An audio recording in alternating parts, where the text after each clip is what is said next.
que é o nome. Até agora tem 17 já publicados, né? Mas eu quero ver se eu levo isso para 500, se for possível.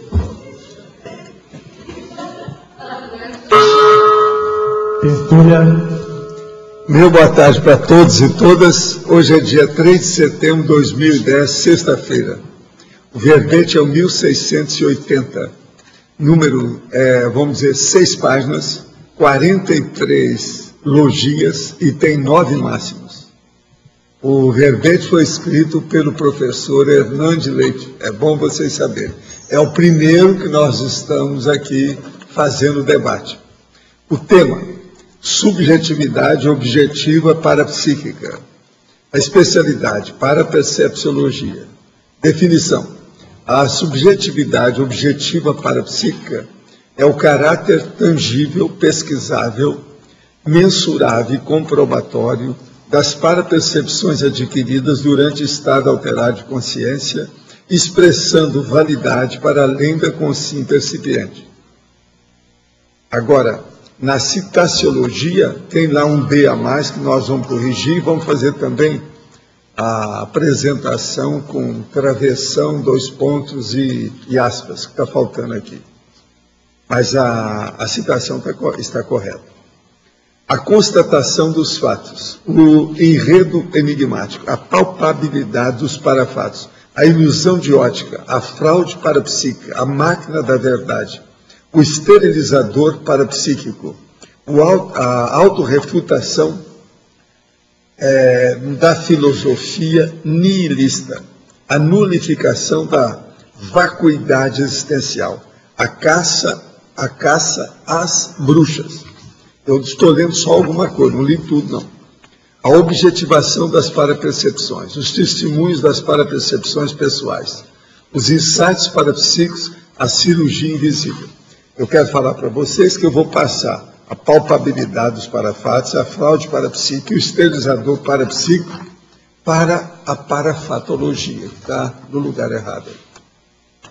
Agora, dentro do processo da argumentologia, tem na ciência 4 subjetividades científicas refutáveis sustentadas pela física, a chamada ciência-mãe. Na cosmologia, tem 4 subjetividades objetivas.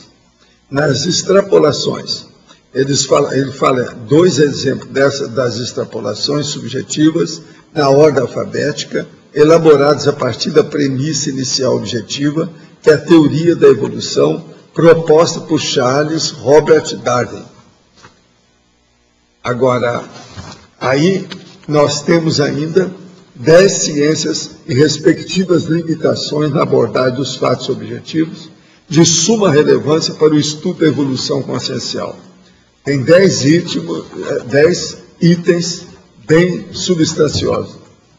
Na remissiologia, tem 10 itens, nós destacamos 5. Acriticismo, alucinação, antiparapsiquismo, distorção parapsíquica e para-realidade. Frase enfática: a análise crítica das parapercepções facilita a inteligência evolutiva, elimina o materialismo, a erudição inútil e liberta a consciência lúcida da credulidade primitiva ante as prioridades. Você está consciente quanto ao nível de coerência e autocrítica a respeito da realidade multidimensional pessoal? Você é a priorista, místico, ou aplica o autodiscernimento para avaliar as próprias percepções, ou para-percepções? Agora, chamo atenção para a bibliografia específica, que tem 15 itens, e a webgrafia, que tem 10 itens. Acho que o verbete está muito bem dosado e ele está totalmente dentro da nossa técnica e dos critérios estabelecidos para fazer a enciclopédia, sabe? Agora, muita gente viu isso, não foi só eu, tá?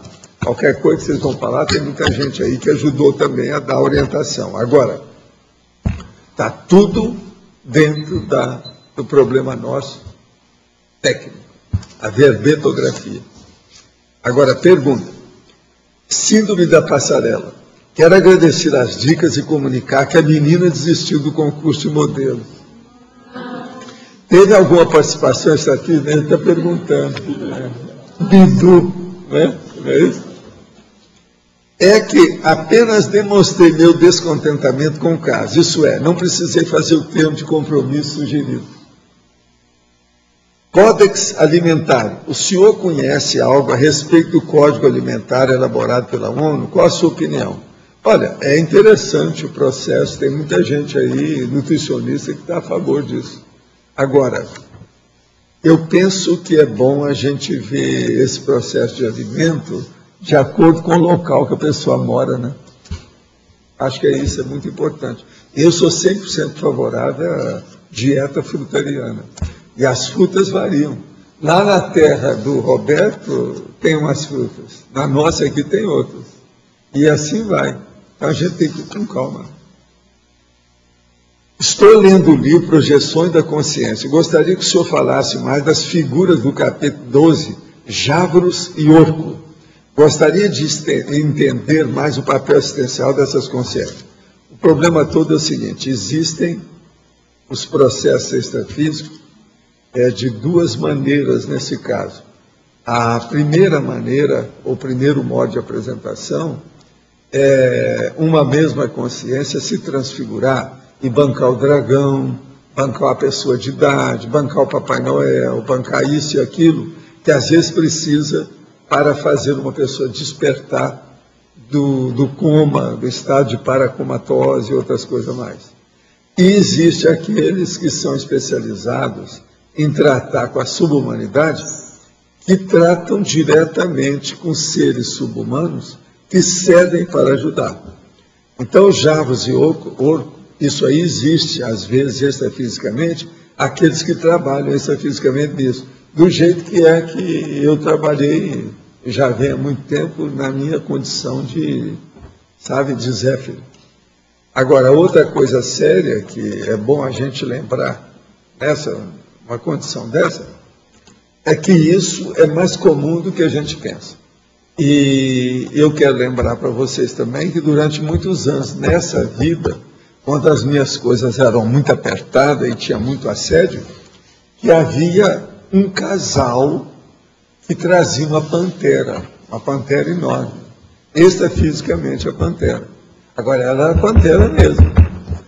Aqui, por exemplo, o orco, ele é como se fosse uma pantera, mas no caso aí não é bem uma pantera, mas é um sub-humano, já está mais lúcido. Agora, a pantera não. Ela não era assim tão lúcida, é tipo pantera mesmo. Agora, tinha um casal que dominava a pantera. Mas só de trazer extrafisicamente a pantera do jeito que era, com as energias que tinha, aquilo melhorava muito e ajudava muito o ambiente. Uma das coisas mais sérias que teve, que uma vez eu fui a uma seita lá em Curitiba, e eles me pediram que estava havendo muito assédio, muito acidente de percurso com o povo. Então me pediram para ir lá dar uma geral, fazer um exorcismo geral na situação. Então era o desassédio. Agora, a hora que eu entrei, que eu chamei todo mundo que estava lá. Só para vocês terem uma ideia, só um dos cursos deles tinham 40 alunos permanentes. Era muita gente. Então, eu pedi para eles para chamar o povo todo para o templo. Mas depois que nós limpamos tudo lá, porque eu cheguei para ele e falei assim, olha, aqui, todos os guias de vocês vão se afastar. E os nossos amparadores vão mexer nisso, tudo que achar. Se vocês seguirem o que a gente falar. Então, eles toparam a parada. Aí eu mandei tirar os negócios todos que estavam lá, porque esse é que mandaram, né? Tirar todas as bobagens que estavam de pendurada na parede, aquelas loucuras todas que tinha. Aí na plateia apareceu o povo que tinha sensibilidade com a coisa toda. Um deles levantou e descreveu direitinho a pantera com o povo que estava com ela e o que eles estavam fazendo. E ele queria que eu confirmasse. Eu falei, não, é perfeito. A minha turma que estava comigo lá já conhecia o caso da pantera. Então a gente viu, olha, você é um clarividente fora de série. Está enxergando tudo. Isso tudo aconteceu em Curitiba. Agora, a pantera, ela fazia muita gente recuar, melhorava a situação, o ambiente, tudo. Agora, a pantera negra, mas enorme. Era um elefante preto, enorme. Ela era impressionante. Agora, ela trabalhou muitas coisas conosco em diversos lugares. Agora, existe um amigo meu que uma vez viu numa sessão de materialização em Paris, isso há muitas décadas, que materializou a Pantera e que tinha um casal junto. Tudo indica que era o mesmo casal nosso. Mas eu nunca pude encontrar com essa pessoa porque tinha morrido. Ele dessolou. Ele tinha me falado, quando eu comecei a trabalhar com a Pantera e com o casal, ele já tinha dessomado, não deu para falar com ele. Ele era de São Paulo. E ele viu a materialização em Paris. Sabe? Então, veja, a materialização dele era real. Ele viu o negócio. Agora, ele descreveu o casal era igualzinho a turma aqui. Agora, quando eu conversei com o casal, eles confirmaram, não, nós tivemos lá. Quer dizer, desde o século XIX, essa Pantera trabalhava. Então, por aí a gente já tem uma ideia como é que é isso. Qual é o horário definido, início e fim, para as mega euforizações? Não tem horário, depende da necessidade. Eles trabalham conforme a necessidade. Como nós falamos aqui, a técnica que tem de atividade são os fatos e parafatos que orientam as pesquisas e parapesquisas. No caso da mega euforização é isso.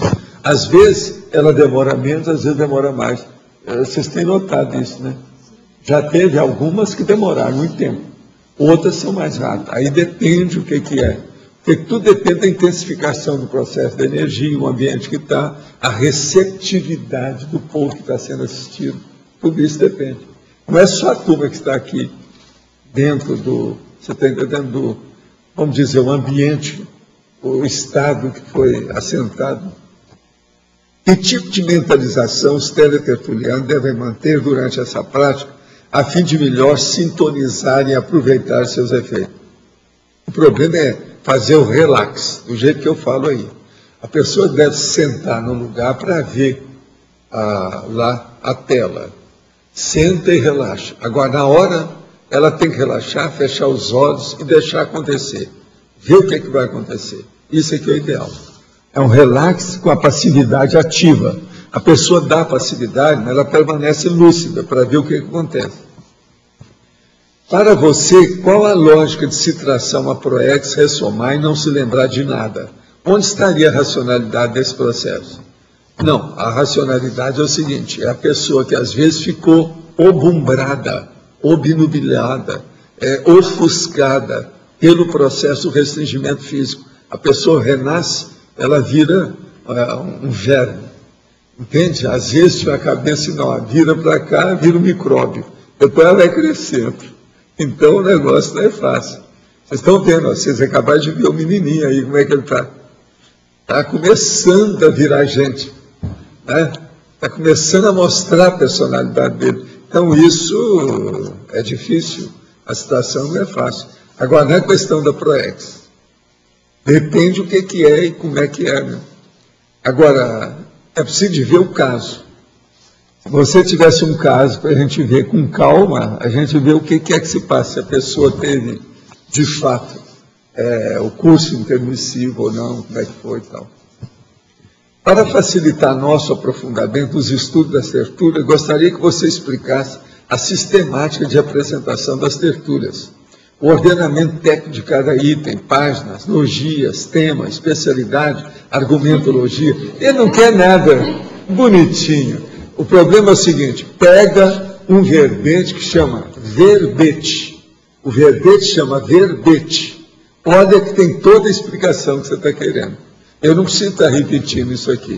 Está já na enciclopédia, foi dos primeiros que eu trouxe. Verbete, verbete. Agora, o problema é só ver. Parece que tem até no manual, tem por todo lado. E outra coisa, eu não sei, mas eu tenho uma leve impressão que esse verbete também foi colocado em download lá para tudo. Está no site, está na página principal. Então fala onde é que é. Fala tudo aí com detalhes. A página principal da tertúlia. Sabe, é uma pessoa de Niterói, ele é novo, ele não está sabendo de nada. Ele quer saber de tudo. Quer ver os itens que ele colocou? Deixa eu só olhar. 1, 2, 3, 4, 5, 6, 7, 8, 9, 10, 11. 11 itens. Agora, o negócio é ele ver, no verbete tem tudo lá. Tinha que ser 11, né? Está na cara. Já é o máximo. Agora, não precisa explicar mais nada. É a página principal da tertúlia, o lado esquerdo. Tem o material para download. Está lá, verbete e verbete. No ente culturologia, subtema cosmologia, há um pequeno equívoco nessa citação número 2 a respeito da matéria escura, onde se afirma que essa corresponde a 23% da matéria do universo. De acordo com as observações de estruturas maiores que galáxias, a matéria escura corresponde a 23% da densidade da massa e energia presente no universo observado, enquanto a matéria comum corresponde a 4,6%. O restante é atribuído à energia escura. Dessas figuras, portanto, a matéria escura constitui cerca de 80% da matéria no universo, e não 23%, enquanto a matéria comum constitui apenas 20%. O Wikipedia em inglês está aqui para você, ó. Você dá uma olhada nela, né? Isso aí é uma boa. Ele está dando a geral, é maior, ele melhora o seu argumento. Agora,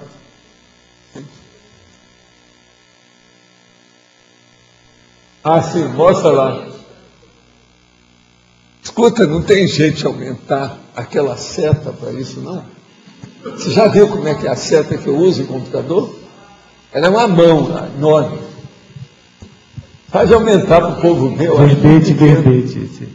Para ver a distância. Aí, mexe aí, faz aí um vagalume, uma borboleta. Eu acho isso tudo muito pequeno, tudo meu, eu gosto que aumente, aumentar. Valdo, eu recebi aqui, né, só que a fonte daqui é da Wikipedia, então a gente tem que tomar um cuidado danado, né, então eu vou ter que pesquisar mais para dar uma Wikipedia tem que estudar, não pode aceitar. Então a fonte dessa referência... Agora, você olha os dados aí e vê o que você faz. Perfeito, aí qualquer coisa, se corresponder, a gente faz a retificação. É lógico, você me avisa. Agora, gente, eu tenho aqui uma notícia, peço a vocês para não rirem. Isso não é brincadeira, é coisa séria, entende? Não é piada nem nada, é fato. Eu vou ler como está. Isso aqui é da internet e é da UNILA. UNILA, Universidade Federal de Integração Latino-Americana. Então veja, presidente Luiz Inácio Lula da Silva profere aula inaugural da UNILA. A aula inaugural da Universidade Federal da Integração Latino-Americana, UNILA, será ministrada pelo Silva, nessa quinta-feira, às 12 horas, no Cine Teatro Barrageiro, localizado na Itaipu Binacional. A primeira atividade do presidente será o ato de fechamento da cápsula do tempo ao lado do portal, frente ao terreno doado pela Itaipu, onde será construído o campus da UNILA. A cápsula contém mais de 3.000 cartas e desenhos de alunos das escolas de Foz do Iguaçu, além de projeções que esperam da cidade, do estado, do país e da América Latina daqui a 50 anos. O próprio presidente Lula depositará sua carta durante a cerimônia. A cápsula será aberta no ano 2060. Na sequência, o presidente Lula se dirige ao Cine Teatro Barrageiro, onde proferirá a aula inaugural ao vivo pelo site da UNILA.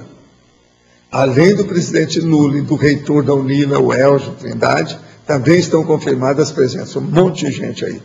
Turma de ministro, tal, todo mundo está aí. Participarão também da cerimônia o vice da UNILA, e etc., o prefeito de Foz, etc. tal. Lula ainda assina o decreto que cria a Comissão Permanente para o Desenvolvimento e Integração em homenagem à aula inaugural da UNILA, que circulará as peças filatéricas e correspondência. São dois não sei o que trazem a identidade visual da UNILA, com destaque para a integração. Parece que são 2 selos aí. A primeira obliteração será efetuada pelo presidente Lula e pelo ministro Fernando Haddad e pelo reitor, que é o nosso SAMEC. Agora, o povo lá na própria UNILA está fazendo piada a respeito disso, chamando que a aula do Lula era a aula de sapiência. Por isso que eu estou falando, vocês não podem rir, porque seja lá o que for a aula inaugural, o homem deu. Não sei o que foi. Agora, a aula inaugural, eles não falaram em aula de sapiência. Vocês sabem que a primeira aula é chamada aula de sapiência. Eles não usaram o termo, de modo que, como aula inaugural, está tudo certo, qualquer um chega lá. Gente, vou dar uma aula, dei a aula, pronto, acabou. Isso é aula inaugural. Agora, a aula de sapiência é outra coisa. Né? Eles não usaram o termo, de modo que eles estão certos. Então, não dá para rir. Não dá para rir, o negócio é sério. Agora, quero dizer para vocês sabem que o nosso Leandro, que trabalhou muito com os verbetes de vocês, etc., ele operou, está em casa. Então ele escreveu: professor, estarei acompanhando os debates sobre os 20 verbetes em casa. Qualquer coisa eu grito. Vocês estão sabendo que ele está de olho na história. Esse é o Leandro. Ah, foi? Então está certo. Ele está seguindo direitinho. O Leandro é muito bom nas coisas que eu estou fazendo. Outra coisa, ele atualmente, junto com a Adriana, a Rosa e outros mais aí, Antônio, são do povo que mais entende de verbete aqui da enciclopédia. É essa aqui também, então, tem vários aqui. Agora, gente, eu quero dizer para vocês que hoje, lá no Shopping Center, vai aparecer, eles vão fazer o lançamento do filme Nosso Lar. Eles gastaram 20 milhões para fazer esse filme. Nunca se gastou tanto dinheiro, né, em filme, né? Foi 20 milhões, né, que eles falaram. Né? De modo que vocês ficam sabendo. Esse filme eu quero ver para ver as bobagens que fizeram em matéria de trucagem, milhões de coisa que tem e tal. Vamos ver o que deu. Né? Professor? Sim, aqui. Aqui em cima. Eu não sei se caberia a minha pergunta, mas vendo aqui o tema do verbete hoje, eu me permito perguntar, né, a você. Eu moro em Maringá e a minha noiva me convidou uma vez para ir numa palestra no senhor chamado Íris. Esse senhor, notadamente, tem um parapsiquismo desenvolvido e dentro das coisas que ele coloca, né, nos seus conceitos, ele fala que a mediunidade seria o desencadeamento de uma doença primária que nós seres humanos temos, né? E que isso seria, na verdade, um circuito fechado, e que muito dessa mediunidade é, na verdade, a projeção do que o que ele chama de sistema, né? Que seria, de repente, consciências extrafísicas, né? Tentando hostilizar ou desvirtuar, né? A capacidade mediúnica ou parapsíquica das pessoas. Então, assim, na verdade, o conceito é muito grande o que ele coloca lá, mas, ao meu ponto de vista, tem lógica no que ele coloca em algumas coisas, sabe? Então, eu queria saber do senhor o que você pensa disso, porque, inclusive, ele era espírita, e dentro do grupo espírita que ele praticava... Só de ser espírita já ficou fraquinho para mim. Então, se ele é coisa boa, com profundidade, ele tinha que ter deixado o movimento espírita, porque o movimento espírita é uma seita cristã. Isso é atrasado, é coisa de psicossoma, subcérebro abdominal. Então, mas ele deixou o espiritismo. A ciência tem que fazer pesquisa. Ele não deve ter muita pesquisa. Todo mundo que fala que é espírita não faz muita pesquisa. Mas ele deixou o espiritismo. Ele deixou o espiritismo e, no caso, ele fala que se apresentava um médico nessas sessões mediúnicas e ele, na verdade, via esse médico em outra dimensão, em uma outra vibração. Qual a novidade disso? E a evidência? O que é que tem de novo? Eu quero saber o seguinte: o que há de novo nessa história? Não vi nada até agora. Não, algumas coisas agora, que ele coloca... se ele está fazendo pesquisa, ele vai acabar caminhando para isso e vai esclarecer essas coisas todas. Se faz pesquisa, a coisa melhora. Agora, se não faz, esqueça. Não perca tempo com quem não faça pesquisa. É o orientalismo, a turma da África, o processo dos católicos, dos protestantes, não resolve. Mesmo que mostre que tem parapsiquismo, faz isso, faz aquilo, pode ter até materialização do jeito que no orientalismo, não resolve nada. Se não faz pesquisa, e na Índia ainda é pior ainda. Os camaradas que são gurus acham que eles não podem se submeter como cobaia para fazer pesquisa. Então eles nem permitem fazer pesquisa, investigá-los. Eles não são cobaia. Ele cita que as pesquisas dele são pesquisas, inclusive, fora do planeta, sabe? E que dentro do campo da mediunidade, que seria um circuito fechado, essas pesquisas não saem daqui do campo do planeta, né? E o que você pensa sobre isso? Tudo é bobagem, sai sim, tem contato, tudo quanto é jeito. Agora, o problema é todo o seguinte: ele já escreveu algum livro? Ele falou que já tem, né, coletado algumas informações e que ele vai... Quando sair o livro dele, a gente examina aí, a gente vai ter alguma coisa para poder falar. Do jeito que está aí, vamos aguardar, né? Tá certo? Eu estava vendo o tema aqui, Os epistemólogos hoje, a grande maioria, considera a ciência muito mais subjetiva do que se pensa, e realmente é.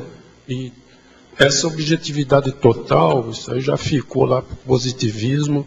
Agora, no caso do parapsiquismo, até onde vai essa subjetividade aqui? Parece, dá a impressão que é Eu maior. penso que a coisa mais séria que tem, aonde aparece mais a subjetividade, é justamente o parapsiquismo. Porque a pessoa tem que sentir o processo, vivenciar o processo, para ela poder definir, determinar e, vamos dizer, agir, atuar, empregar o parapsiquismo. Então o processo da subjetividade é terrível. Esse é o motivo que a gente falava, que você pode dividir o processo de parapsiquismo em dois tipos. Um é o anímico, da sua consciência só. Você como pessoa humana, como personalidade humana. Isso é o animismo, vem de ânima, que no caso aí é a parte somática do corpo, do cérebro. E o outro é o extrafísico, propriamente dito, parapsíquico, que mexe com o holossoma, que mexe com a extrafisicalidade, a multidimensionalidade. Agora veja, o anímico, é o mais subjetivo deles, devido à parte animal do corpo. Entende? Agora, todos dois se tornam objetivos, dependendo do fenômeno, da manifestação, do parafato, etc. Tal. Agora, quando é que o parapsiquismo ele se torna ciência? Porque tem muita gente aí da religião... O problema é o seguinte, o processo de ciência, isso é secundário. Do jeito que está hoje, o parapsiquismo é uma subciência, paraciência, pseudociência, eles arranjam tudo quanto é prefixo para liquidar com a ciência. Outra coisa, já melhorou, porque antigamente se chamava isso de ocultismo, ou, no caso, era pseudociência, que era o processo totalmente pejorativo. Hoje já não estão tanto pejorativos mais. Então, por exemplo, no nosso caso, eu falo que a conscienciologia é pior que essa história toda, a condição é pior. Porque eu falo que é a ciência da ciência e uma banana para o resto. Então, isso que eu quis dizer em relação à conscienciologia para nós, que é a ciência da ciência... A ciência da ciência. E a gente tem a lógica de dizer o seguinte, por quê? Porque nós achamos que no cosmos existe duas realidades básicas. Uma é a consciência, a outra é a energia. A energia é o instrumento da consciência. Porque quando ela acessa um parafato, a consciência aqui, conscienciológica, estou falando, não, ela tem que ter uma interpretação daquele parafato. Mas aí ela tem que entrar também dentro da teoria conscienciológica, juntar as duas coisas, e tem esse componente subjetivo e objetivo, até onde vai. Mas agora o problema todo é o seguinte, eu quando comecei a falar sobre a conscienciologia, eu falava o seguinte, o paradigma consciencial é a própria consciência estudando a si mesma e ao cosmos. Agora, eu estudo a consciência, você estuda, ela estuda, ele estuda, ela estuda, todo mundo estuda. Nós reunimos e temos um consenso. Esse consenso é a verdade relativa de ponta. Serve para aquele momento evolutivo. Amanhã já é outra coisa. Então veja, isso é científico, isso é racional, isso é lógico. Isso está dentro do processo de todas as exigências para hipótese, teoria, pesquisa, arranjar corolário, princípio, lei. Isso obedece, está dentro dos fatos. Por quê? São pessoas que estão estudando. Agora, por exemplo, se nós vamos pensar e cada um teve a sua teoria e vai debater e alguém achou ruim, tem que provar que o outro é doido. Tem que mostrar que ele é um caso psiquiátrico. O processo é aí. Então, veja, esse debate, a refutação, então a hora que nós fazemos um tertuliário para haver refutação, a confutação, o debate, o debatódromo, isso mostra que há ciência na história. Não adianta vir que não tem. O mais é bobagem. Filosofia é secundário no caso, não interessa. A filosofia... Interessa é a ciência devido ao processo da pesquisa prática, que é a teoria e a prática. Estou falando aqui de ciência. Né? Outra coisa, agora em ciência. Vamos supor, por exemplo, Vamos defender a nossa ciência com cienciologia. Aí nós vamos na universidade. Chega na universidade e fala assim, ó, aqui não dá para ele estar falando, está muito fraco. Vocês não têm tanta ciência como nós temos. Aí os caras falam assim, como? Que absurdo você está falando. Não, não é absurdo. Vocês não têm aquilo lá. Se não tem aquilo, não me interessa. Eu não vou perder meu tempo aqui nessa universidade. Agora, eu posso falar isso em todas. Porque nem aqui, nem no exterior, nos países, todo que eu estive, eu nunca vi o princípio da descrença em lugar nenhum. Se não tem o princípio da descrença, ficou pequeno. O negócio lá é fraco. Não dá. Você está entendendo? Por quê? As pessoas não estão fazendo pesquisa. Mas delas mesmas. A nossa ciência, então, como é que ela vai estudar conscienciologia? A nossa ciência é real e ela existe dentro da comunidade conscienciológica, através do consenso, não é isso? Não, ela existe no cosmos, a conscienciologia. Mas aqui tá. E para quem tem ouvidos, olhos de ver, de pesquisar, de chegar a alguma conclusão. O processo é esse, ela está em todas. Depende da pessoa saber identificar, saber olhar o princípio, a definição, o que é que se passa com aquilo. Agora, veja, resumindo o que eu estava falando, você chega na universidade e fala assim, aqui não dá para estudar conscienciologia. Não tem o princípio da conscienciologia, o princípio da descrença. Se não tem, não serve. Sem o princípio da descrença, a pessoa não estuda ela mesma. O cientista, o PhD, a PhD, não estuda ele mesmo. Ele não tem princípio da descrença. Então, não tem conscienciologia. Eles estão estudando a eletronáutica. Eles estão estudando apenas eletro. Isso não interessa, isso não é consciência. Eletro não é consciência. Meu argumento é terrível. Agora, veja, eu entupi a boca da maioria dos cientistas, tudo quanto é lado. Você há de ver, ó, eu sempre lembro, no Brasil, uma das coisas mais bravas que eu tive foi no INPE. Tinha mais de 80 cientistas assim, ó. Eu falei várias horas. Não arranjaram nenhuma reputação contra mim lá, não. Agora, e fora daqui? Lá na Columbia University, aquele negócio que houve lá. A gente tem até filmado isso. Como é que é? Você está entendendo? Agora, veja, os argumentos são baseados nos fatos e nos parafáticos. Se eles estão procurando lógica, racionalidade, mais do que isso que eu estou mostrando, acho que não tem. Você entendeu, né? Então, o processo nosso de ciência, por isso que é que eu falo com a boca cheia, bato na mesa, disponho o processo e defendo o ponto de vista.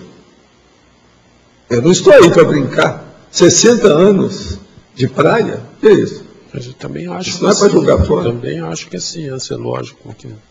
Mas eu estou querendo... Não, eu sei. Agora, você entendeu, né? O problema nosso é que dentro da universidade, da academia, a gente precisa de usar isso, falar a verdade na cara deles.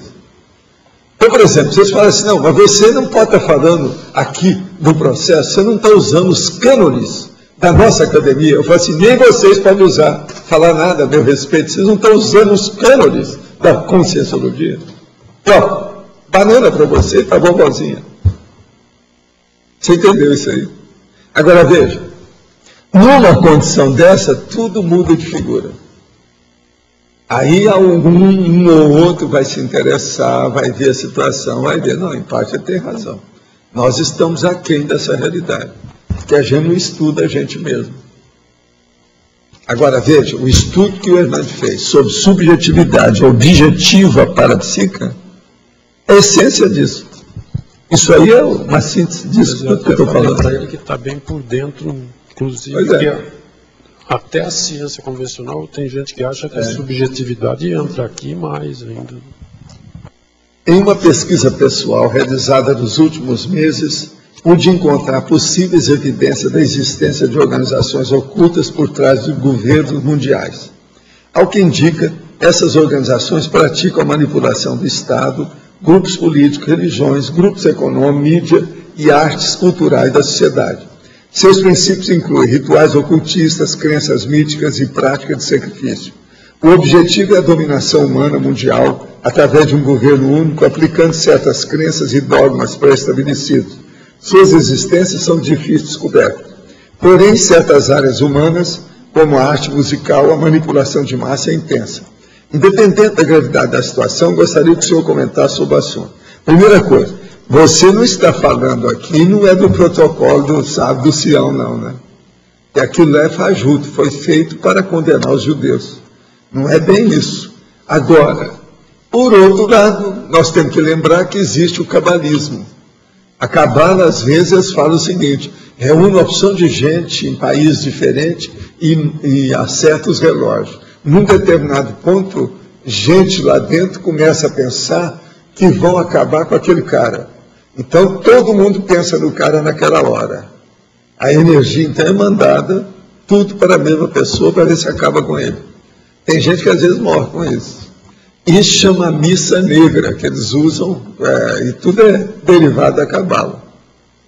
É a missa negra, só da Igreja Católica ou do satanismo, não. Aí é cabalismo dos judeus. Por outro lado, tem os protocolos do sábio do Sião, que aquilo foi fajuto para combater. Era o povo antissemita, quer dizer, anti-judaísmo, entende? Eu estudo tanto de um lado quanto do outro. A gente tem que estar de olho. Agora, governos mundiais, atrás de uma porção de gente que é considerado como líder, tem muito assediador. Por exemplo, do povo que está vivo, Fidel Castro, vocês acham que ele tem boa assistência, essa física? Raciocina. E os nazistas, quando existiram? E os neonazistas, têm boa assistência? Então a gente tem que ver. Atrás desses governos todos tem os mal intencionados que pioram aqueles que são mais mal intencionados aqui. Procurando por vídeos sobre macrosoma no YouTube, encontrei uma tertúlia antiga na qual o senhor diz que o sensitivo ectoplasta não dura muito. Nem ele, nem seus dons. Não temo a morte, mas fiquei pensando, horas, se não vou durar muito, como vou cumprir minha proex, trabalhando com ectoplasma? Ou não seria essa a minha proex? Não, o processo todo é o seguinte: a maioria dos ectoplastas ainda não desenvolveram as coisas, nem estudaram. Então você vai olhar os médios que existem no Brasil e no exterior, que eram de efeitos físicos. Todos eles morreram mais cedo. Por isso que eu cuido de mim, que eu sou uma das únicas pessoas que já tive sempre efeito físico e que estou com 78 anos. A coisa mais difícil que tem. O Chico Xavier falava assim: será que você atinge os 70? Ele falava para mim. Está entendendo? Naquela época eu estava na metade da idade, né? Com 35. Agora eu estou com 78, quer dizer, eu já superei o processo. A maioria morre mais cedo devido aos próprios efeitos físicos, a ectoplastia. Isso é que a pessoa tem que entender. Por exemplo, o Arigó, o Valde, que tinha o meu nome aumentado lá, esses caras todos que vocês forem pensar, no Brasil e no exterior, todo mundo morreu mais cedo. Pode olhar.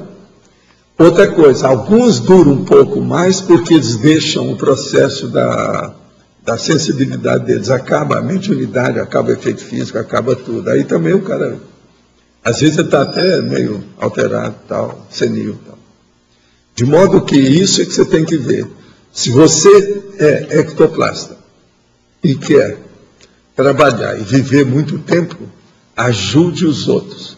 Dê a sua energia para assistir os outros. Aí você vai viver muito tempo. Eu sou uma prova disso, estou com 78 anos. Tenho 39 anos e depois de algum tempo envolvido em doutrinas mitológicas, comecei a ter contato com a Conscienciologia a partir de abril desse ano. Quer dizer, esse é da turma da Tempestade. Desde então fiz o CIP. Tenho lido bastante, tive 2 projeções semiconscientes e só não carrego o livro Projeciologia embaixo do braço porque ele não é lá muito levinho. Agora estou pensando em iniciar a TENEPS, mas no momento não tem parceria ou parceira evolutiva. Devo começar mesmo assim? Olha, isso aí é um processo com você. Ainda bem. Isso aí a gente não dá palpite, né? Tem que ver, né? Com calma. Olha se você já viu algum amparador perto de você. Às vezes, se aparecer um amparador, você pergunta para ele o que ele acha, como é que é, porque às vezes já está na hora. Né? Sou de Porto Alegre, tenho 39 anos. Olha, é outra pessoa, tá? Que a idade é a mesma. Sou protético há 10 anos e curso odontologia na Universidade Federal do Rio Grande do Sul. Entrei em contato com a Conscienciologia através da minha mãe, Florença, e isso tem me ajudado bastante. Na faculdade sinto uma forte pressão holotensênica contra mim, talvez por eu ser mais velho ou por ser protético.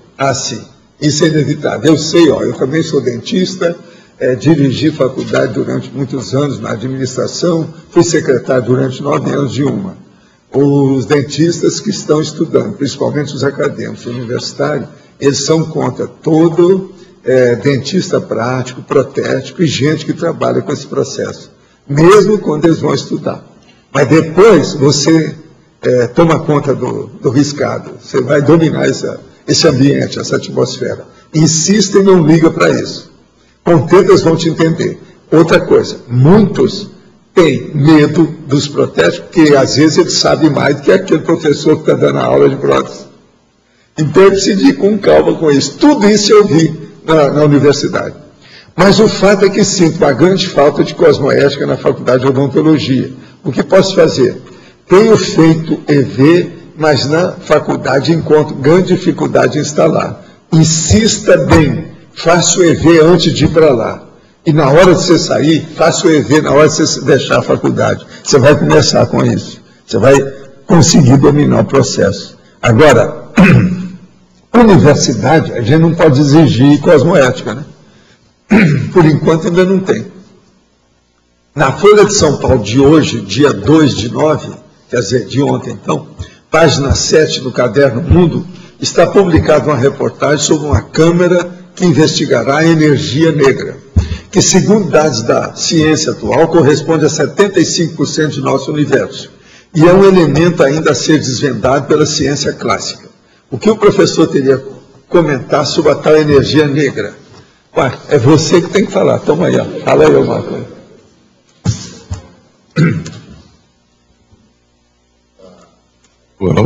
Tanto a matéria escura quanto a energia escura, ela é inferida, né, a existência dela através mais dos efeitos gravitacionais que se tem, certo? Mas não existe uma palpabilidade nem de um elemento nem de outro.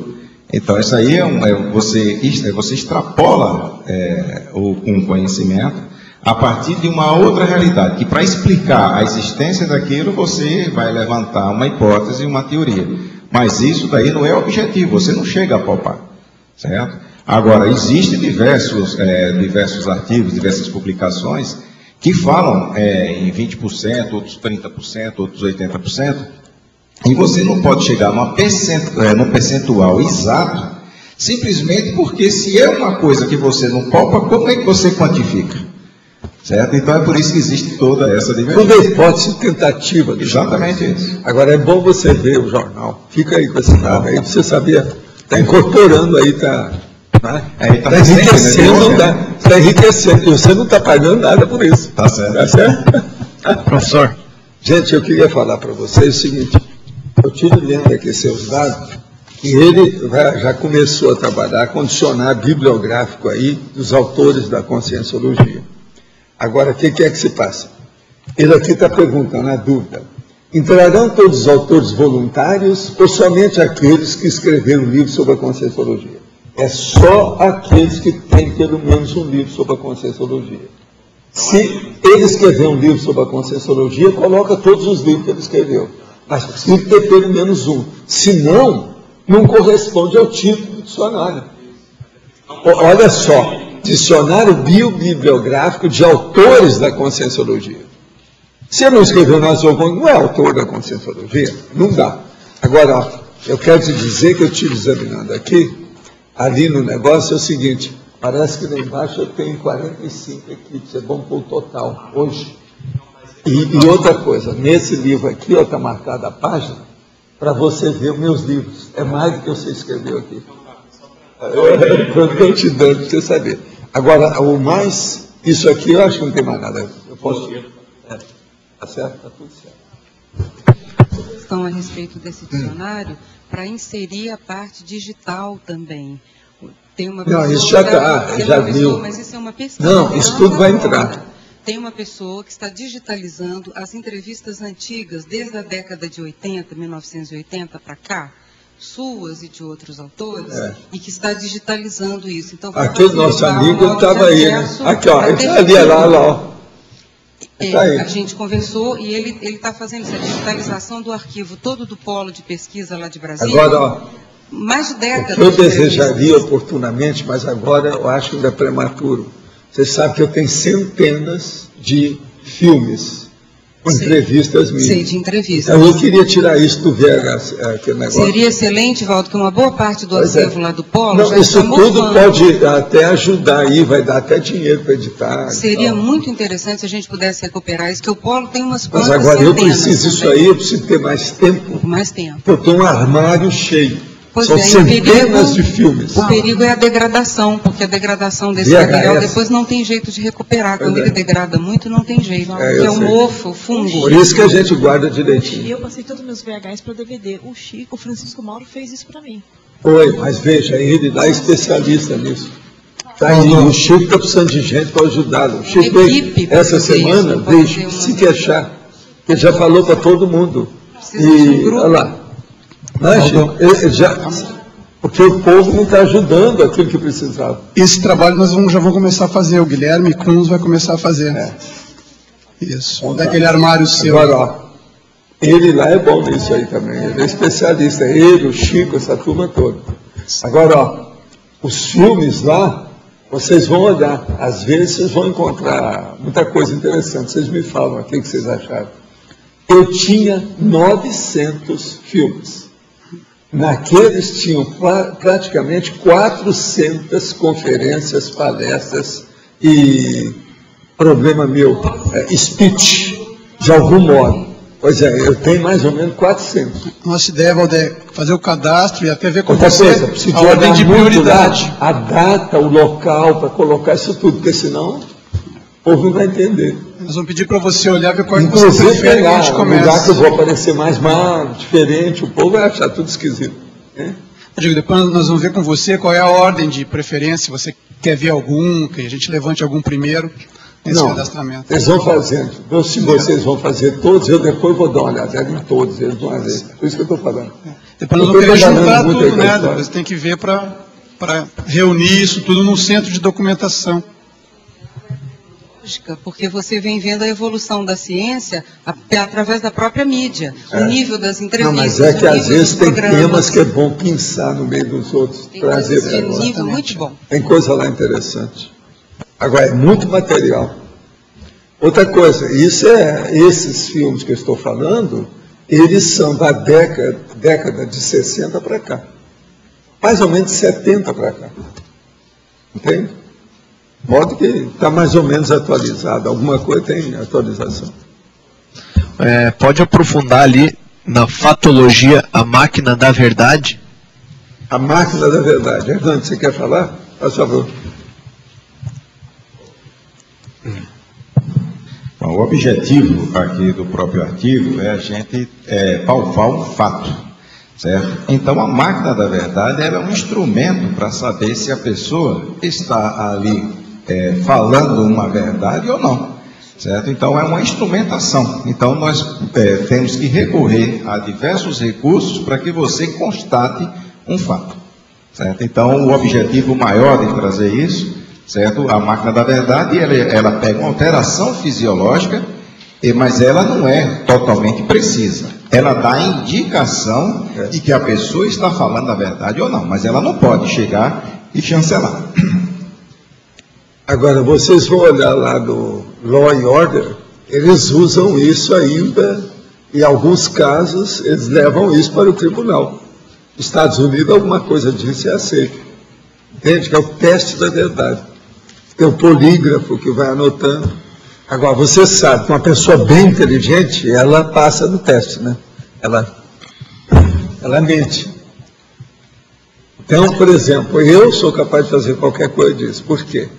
Devido ao processo da psicomotricidade, o processo do cerebelo. Ó. Eu domino qualquer coisa. É o processo do acting, que é o problema dela. A interpretação, a atuação. Histrionismo. Por sinal, nos 20 VRV tem um sobre histrionismo, quer dizer. É o tal negócio para se pesquisar. Então, o problema da interpretação. Se o cara é muito artista, ele tapeia o teste da verdade. Entende? Agora, lá no Law and Order, eles falam, não, ele aí tapeou, não adianta, ele conseguiu superar. Não, esse aí não, ele não passou do teste. Então, mostra que ele tem culpa. Se o cara está muito, entende?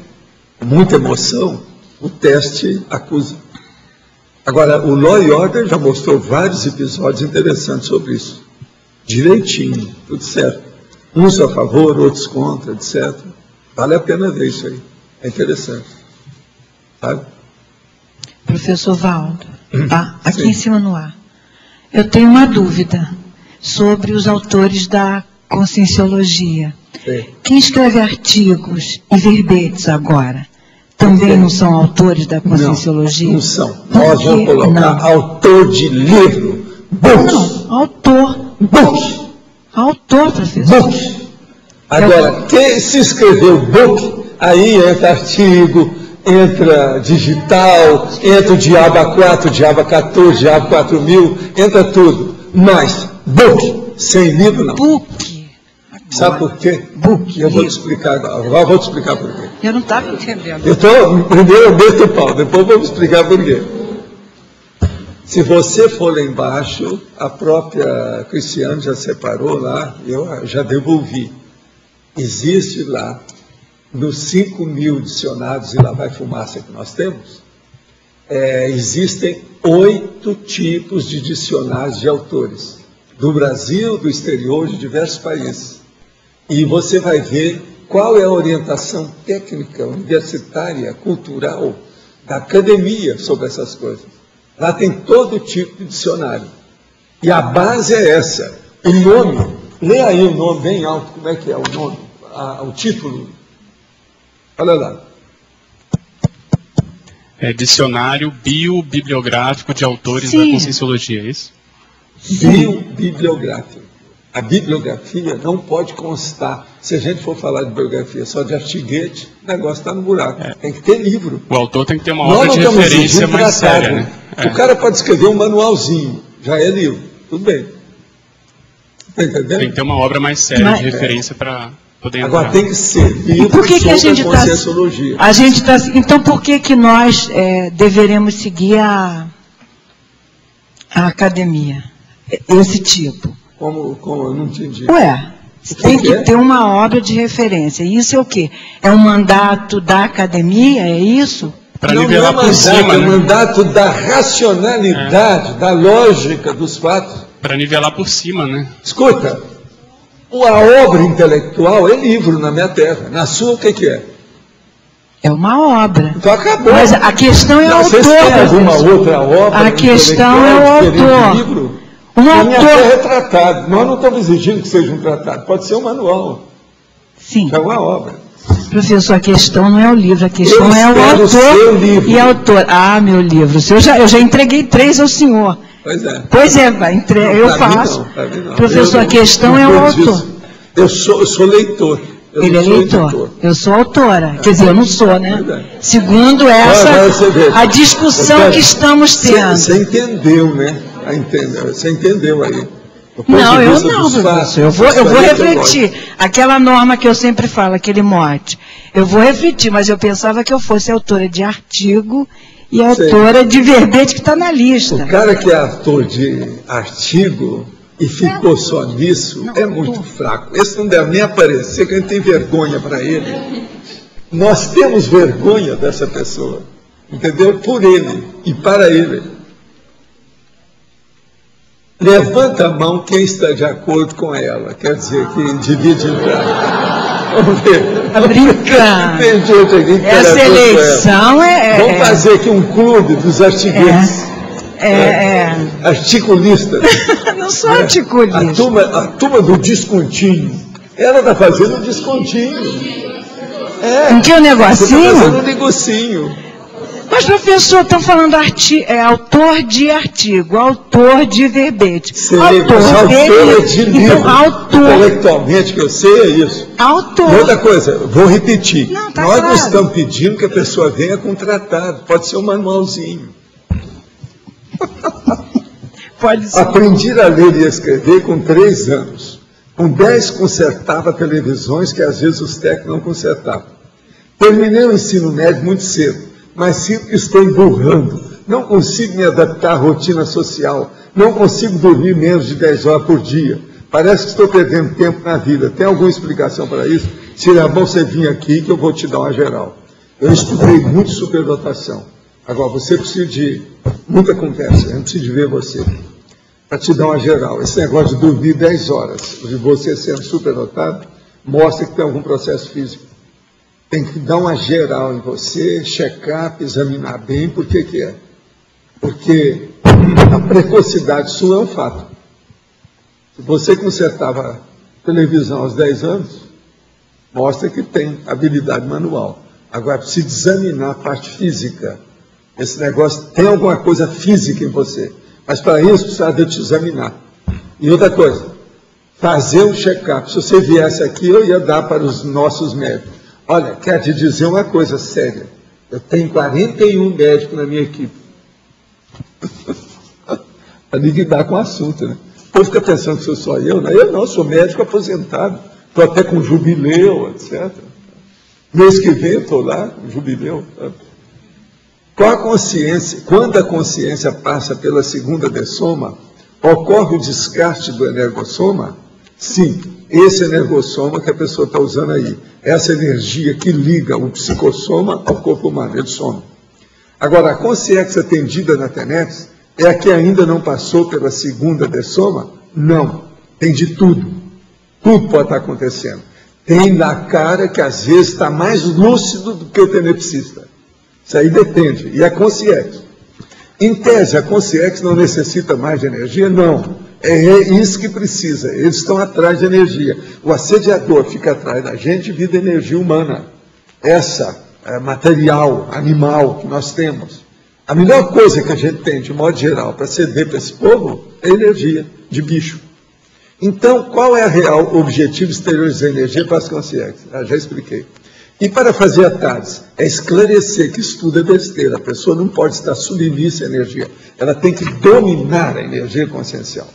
Como ocorre a TARES na TENEPS? Ocorre pelo seguinte, a pessoa começa a atender um monte de gente, lá pelas tantas ela vai começar a atender gente que às vezes está no mesmo nível que ela em matéria de esclarecimento.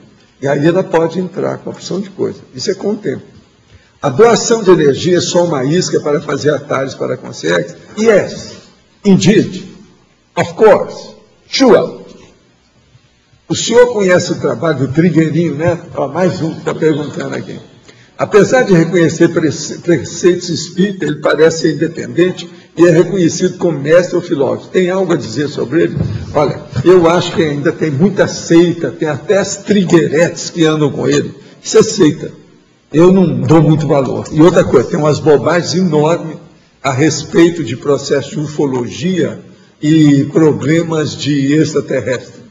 Ele chegou a escrever, fazer livro, tem uns livros dele que são horroríveis. O Trigueirinho, aqui, o Trigueirinho ele tem até as teorias de civilizações intraterrenas, né? O cara viaja. Mas não, viaja aquele negócio da carta. E outra coisa, ele fala também, tem umas bobagens enormes, inclusive até o livro, tem a capa, já tem besteira. No livro que fala sobre extraterrestre. Ele deve estar mais velho, já que ele deve estar mais velho, né? Que no início dos anos 80 ele já ele a editora, lembra? Pensamento lançado muito. Agora, as trigueiretes, às vezes, elas me passavam na rua, na praça lá, da Zona Norte, lá, sabe? Em alguns lugares, as trigueiretes vinham para falar com a gente. Era modismo o Trigueirinho nos anos 80, né? No início dos anos 80. Naquela ocasião também tinha aqueles negócios, como é que é lá do pensamento, aquele cara, tinha um outro também. Eles me abordavam lá na Zona Norte, quando eu saía. A Cultrix Pensamento, né? Não, aquele que escreveu uma série de livros, tudo igual. Universo Racional. São a turma do Universo Racional, que vestia tudo de branco. Aqui, ó, vestia tudo de branco, uniforme de branco, e vinha. Você pensava que era evangélico e ia ver o universo racional. E esse com um livro na mão. Aquele negócio todo. E tinha que ler uma série de livros. São muitos livros. Não é só um, não. É uma série. Isso aqui é o universo racional. Isso tudo é seita do Rio. O Rio está acima. Sem falar, não banda, quimbanda e outras coisas mais. Não era carioca, não. Mas tinha muito. Acho que era de Minas. Mas tinha lá, né? Tijuca. Vai a Tijuca. Eu acho que... tudo aparecia lá. Não tem defesa, os caras fumavam. Não precisa de falar a praça que eles estavam. A gente já sabia. Na página 72, fatologia, terceira linha de baixo para cima. Tem assim, ó, o esterilizador parapsíquico. Eu queria que o senhor desenvolvesse isso do ponto de vista do binômio aí, da interação, subjetividade e objetividade. Eu vou falar do meu lado, depois nós vamos escutar o mestre Hernandes Leite, tá certo? Eu vou falar aqui como discípulo dele no trabalho. O caso todo é o seguinte: esterilizador parapsíquico é aquela pessoa que é contra o processo extrafísico. Por exemplo, um nome internacional, hoje sempre tiveram os nomes internacionais. Um que tem muito cartaz hoje chama Randy. Você está entendendo? Aquele é um esterilizador parapsíquico. O que se passa? São pessoas assediadas por mega assediadores. É turma da baratosfera. Eu vi isso desde a minha infância, dentro do movimento espírita e fora do movimento espírita, no Brasil e fora do Brasil. Agora, o que se passa? É aquela pessoa que tem um médio efeito físico aí. Ele funciona com todo mundo que admite o processo dele. Na hora que vem o esterilizador, ele começa a passar mal, dá para trás, tem assediador que quer incorporar nele, quer dominar, fazer psicofonia. Tudo isso é o esterilizador que está presente. A energia dele, ele faz o processo e canaliza dos assediadores. Com isso, então, é o processo do vampirismo. Então, o investigador, esterilizador, eu já escrevi sobre isso, vários artigos já sobre esse assunto, já dei até palestras sobre o assunto, tudo quanto é, até nos Estados Unidos. Então, o esterilizador, ele existe, o caso está aí. Ele é um assediador intrafísico dentro da área da investigação parapsíquica. É isso que é o esterilizador. Ele esteriliza, dá muito mais dificuldade, tudo fica pior. Por quê? Com ele vem os assediadores que querem tapar, não quer que fenômeno nenhum ocorra. Então, segura tudo, para chupar a energia, principalmente do médium principal, o ectoplasta que estiver lá. Você entendeu como é que é? Agora, também na academia, né, Valdo? Na academia em geral. Tem muitos desses tipos dentro da ciência. Agora, por exemplo, a gente consegue superar isso. Foi o que eu fiz, por exemplo, lá na Colômbia. Você está entendendo? Se você vai antes, mas eu uso toda a minha técnica, né? Energia antes, durante e depois, aquele negócio todo, senão não vai. Não sei o que você queria? Não, é porque assim, ó, o que eu tinha pensado não foi nesse sentido. Eu pensei assim, ó, vamos botar eu como cobaia. O que esteriliza mais o meu parapsiquismo? É eu olhar um parafato, olhando ele objetivamente, ou eu olhar ele com predominância subjetiva? Não, você olhar, seja de que for, com o assediador atrás de você. É isso que esteriliza. Você captou, você evocou. Aí você está no buraco. Pode falar, né? Bom, pessoal, vou dar aqui o toque da relação, né, de colocar o esterilizador parapsíquico aqui na questão do verbete. Simplesmente é na questão da pesquisa. Então, a maior parte desses esterilizadores parapsíquicos, certo? O que eles querem fazer? Eles querem refutar a qualquer preço a questão do parapsiquismo. Mas só a presença, você não consegue nem a manifestação do fato. Certo? Então, não consegue, de forma alguma, nem analisar aquele fato. Então, isso atrapalha demais a questão da pesquisa.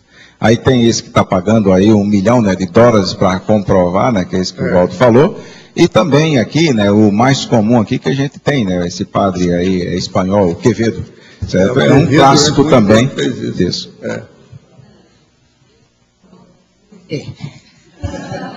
É assim que ele fala quando termina qualquer apresentação de qualquer sensitivo. Isto não existe. Ele assusta todo mundo. Agora, Valdo, tem um recurso também que vale a pena comentar. Por exemplo, aqui nos nossos campos, nas nossas dinâmicas, pessoas que entram assim, elas são encapsuladas, elas não têm nenhum efeito sobre o campo, elas não conseguem esterilizar nada. Sim, mas o problema é o seguinte, muita ajuda são que não anuladas. atrapalha. Claro. Se a pessoa veio para receber e ela não quer nem se abrir para ter recebimento, tem que encapsular a pessoa. Mas entra assim com Que é um outro totalmente. recurso, né? Que esses médiums sempre, Agora, eu muitas vezes, sempre não fazia sabem isso. Você como já é. pensou eu lá em casa, fazendo no Centro da Consciência Contínua, que você lembra como é que era lá a situação? Outra coisa, quanta gente eu encapsulava? Precisava Até de eu fazer. já entrei nessa. Mas, Outra não. coisa, lá em São Paulo, o Pilar, você lembra? O cara que veio, sabe, que ele achou e foi lá para me desafiar com o processo de energia, porque ele era bom de energia. Então, na hora que ele veio, eu falei assim, qual que é o cara? Não é aquele que está lá na frente dos outros. Então, ele começou a entrar no salão. O salão era comprido. Aí eu falei assim, não, aquele lá, esse aí não vai fazer nada. Aí ele chegou e ele ficou totalmente encapsulado. Eu disse, não, eu aqui não estou sentindo nada. Não sei o que houve. Eu disse, não, é porque eu encapsulei você. Você quer melhorar? Você vai melhorar. Olha aqui. Joguei energia, o cara... Não, agora estou começando a ver. Valdo, O coração disparou, etc. Aquele a negócio todo, deu característica desse taquicardia no esterilizador cara. ou esterilizador, a característica principal é esse desafio? Aquele, ele Não, quer desafiar? nem ou sempre. que- Não. Quase caráter? sempre o esterilizador sério mesmo, ele é doente, ele sofre, ele está passando mal. Às vezes é até um grande cientista, uma pessoa que tem nome, Que tudo tem isso, tudo isso. mas ele sofre com aquilo e ele não fala. Então ele chega lá calado, a gente tem até pena. Muitos desses é que o meu amigo, o Carelli, Benito Carelli, levava lá em casa para eu ver, que ninguém sabia quem era. Entendi. Mas grande pessoa, às vezes riquíssimo, dirigia um monte de coisa, líder disso, líder daquilo. Ele levava caladinho, marcava tudo por telefone comigo, para não ter ninguém lá em casa. Quase sempre eu recebia esse povo à tarde, sabe? Tinha um horário e tal, certo? São dezenas que eu recebi, gente do exterior, gente daqui. Era muito comum isso. Uma outra Valdo. coisa, eu recebi também os médiuns. Tem o Joaquim Pose que está aí, ele mesmo levou o médium lá para eu ver. Joaquim O Pose. Mirabelli passou muito por isso. Vinha aquelas É. pessoas, os acadêmicos da Alemanha, da França, não sei de onde, só para comprovar a fraude dele. É. E ele não sabia esterilizar, Pois encapsular é, mas essas agora pessoas. às vezes dá certo, às vezes não. O Rubens tinha gente que estava examinando ele. Entende? O Rubens lá no... Porque o Rubens tinha energia. Havia o processo. Só que tem que... Outra coisa, o Thomas Grimort também tem energia, mas são pessoas que não aprofundaram o processo. Elas não viraram profissionais. Ficaram como amadoras o tempo todo. Aí não dá certo em matéria de efeito físico. Mas eu não tenho. Você veja, o Rubens foi atrás de mim porque não tinha mais segurança. Ele queria que eu ficasse atrás para ele dar aula. Entende? Eu ficava lá e ele dava aula. Você lembra dele? Você chegou a ver?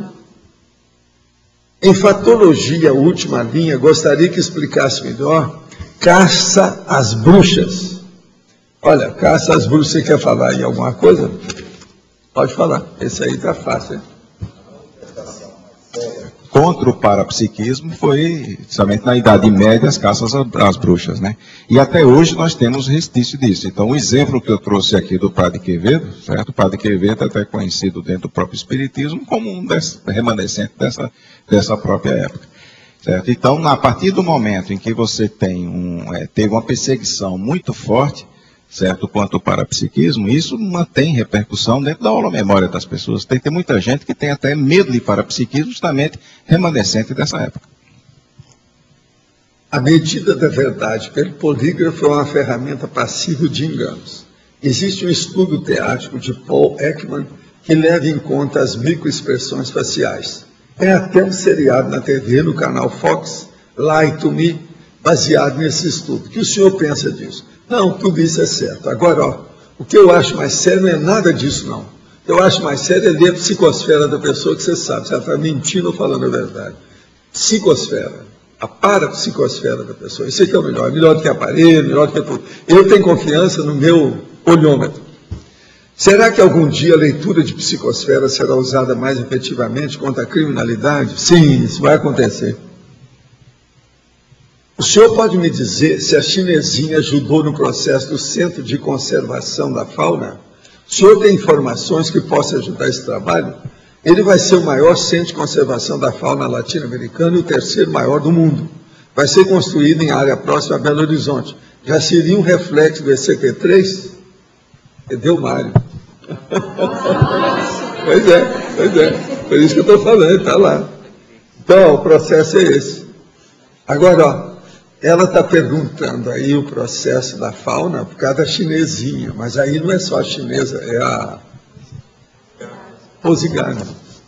A chinesinha gosta de ajudar nesse assunto também, mas é muita criança, etc. Professor? Agora, a Rosigada que é especializada. Eu ia falar para o Hernande. Hernande, por que você não usa o Caça às Bruxas em itálico? Porque nos livros, todos que a gente lê de pesquisa sobre isso, é considerado um movimento.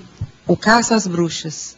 E põe em itálico. Talvez ficasse mais forte, junto com essas expressões aqui, máquina da verdade, preto no branco, que é uma expressão forte. Não sei, aí fica a seu critério. Não, mas caça às bruxas está tudo certo. Isso porque na hora que eu coloquei a caça às bruxas, eu estou colocando o fato, certo? Na hora que eu coloquei o, eu estou focando naqueles que caçaram. Você está falando do ponto de vista geral, grandão. O movimento. Mas está tudo certo. Professor, aqui. Eu gostaria de ampliar aí o antagonismo, behaviorismo e singularidade. A página 73. O antagonismo. Lá no final do behaviorismo. Behaviorismo e singularidade. O processo é o seguinte: o behaviorismo, ele cuida do processo da etologia. Isso. Que é o problema da pessoa se manifestar, o comportamento dela, a atitude, postura, etc. Agora, a singularidade é quando a pessoa se torna singular. Ela fica acima da média, é diferente, mais avançada dentro do processo.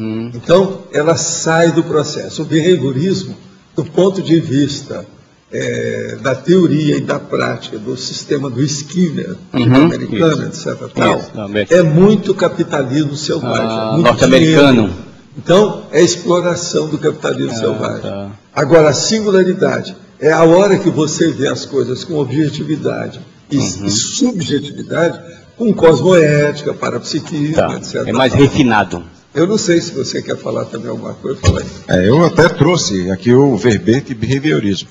Certo? Já tinha separado ele aqui. E o que é até bom para enfatizar e elucidar melhor aqui, na hora que você pega a definição, behaviorismo é a teoria estadunidense da restrição psicológica. Então você restringe toda a manifestação psicológica a um reflexo, certo, ao comportamento. Como é que você vai falar da singularidade, que é a partir da questão da pensenidade, certo? Então fica duas coisas extremas. Então não dá para você falar da singularidade consciencial através do behaviorismo. Tá claro? Hernandes, você pensou em colocar uma seção, um item de laboratoriologia, pensando no laboratório acoplamentário? Caberia no verbete? Põe aí para nós, ô chefa.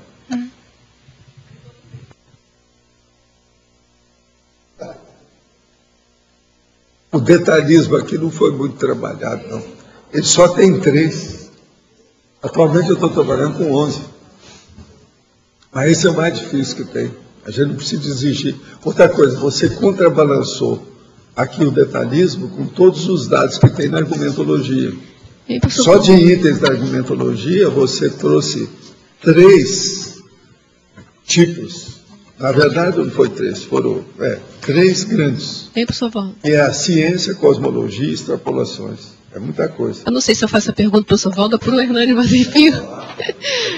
Assim, até continuando a minha pergunta anterior, assim, para quem tem dificuldade de ver, de trabalhar subjetividade objetiva, né? Continua fazendo objetividade subjetiva, enfim. Quais são as técnicas que melhoram para você desenvolver o parapsiquismo, entendeu? Assim, de uma forma lúcida.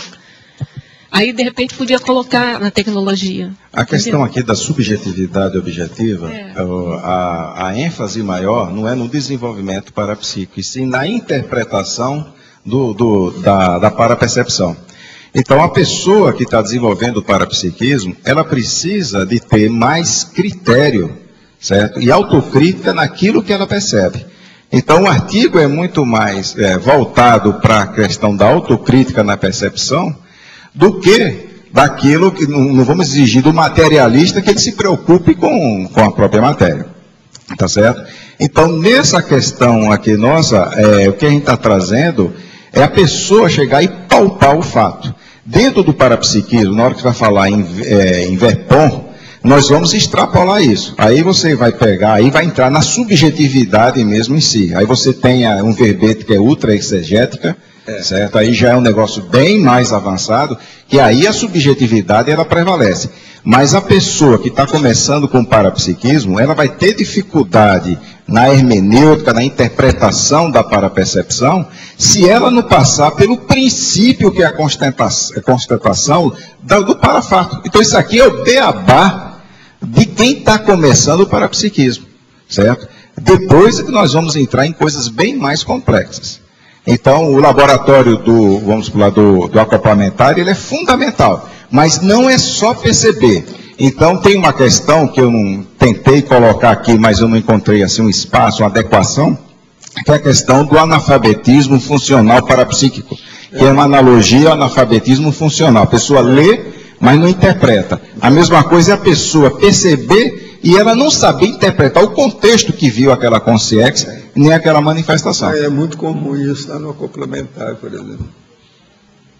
Então, a questão toda é o seguinte, perceber é uma coisa, a outra é você ter autocrítica suficiente e desenvolvimento para você entender o contexto.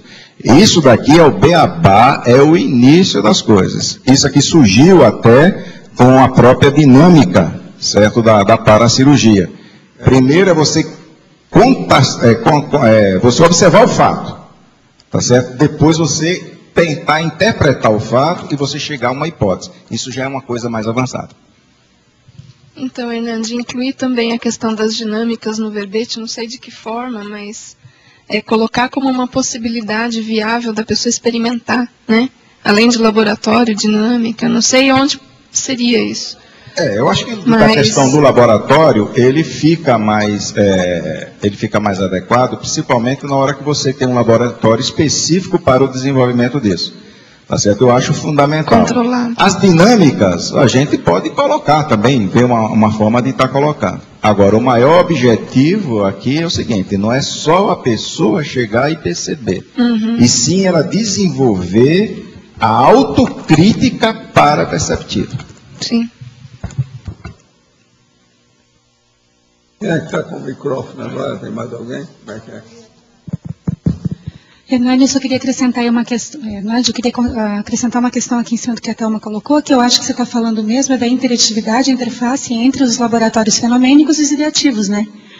Então, eu acho que aí talvez a relação efetiva seria, se fosse colocar alguma coisa, todo o laboratório de produção mental somática, não deixa de ser, essa dicotomia até certo ponto ela é didática.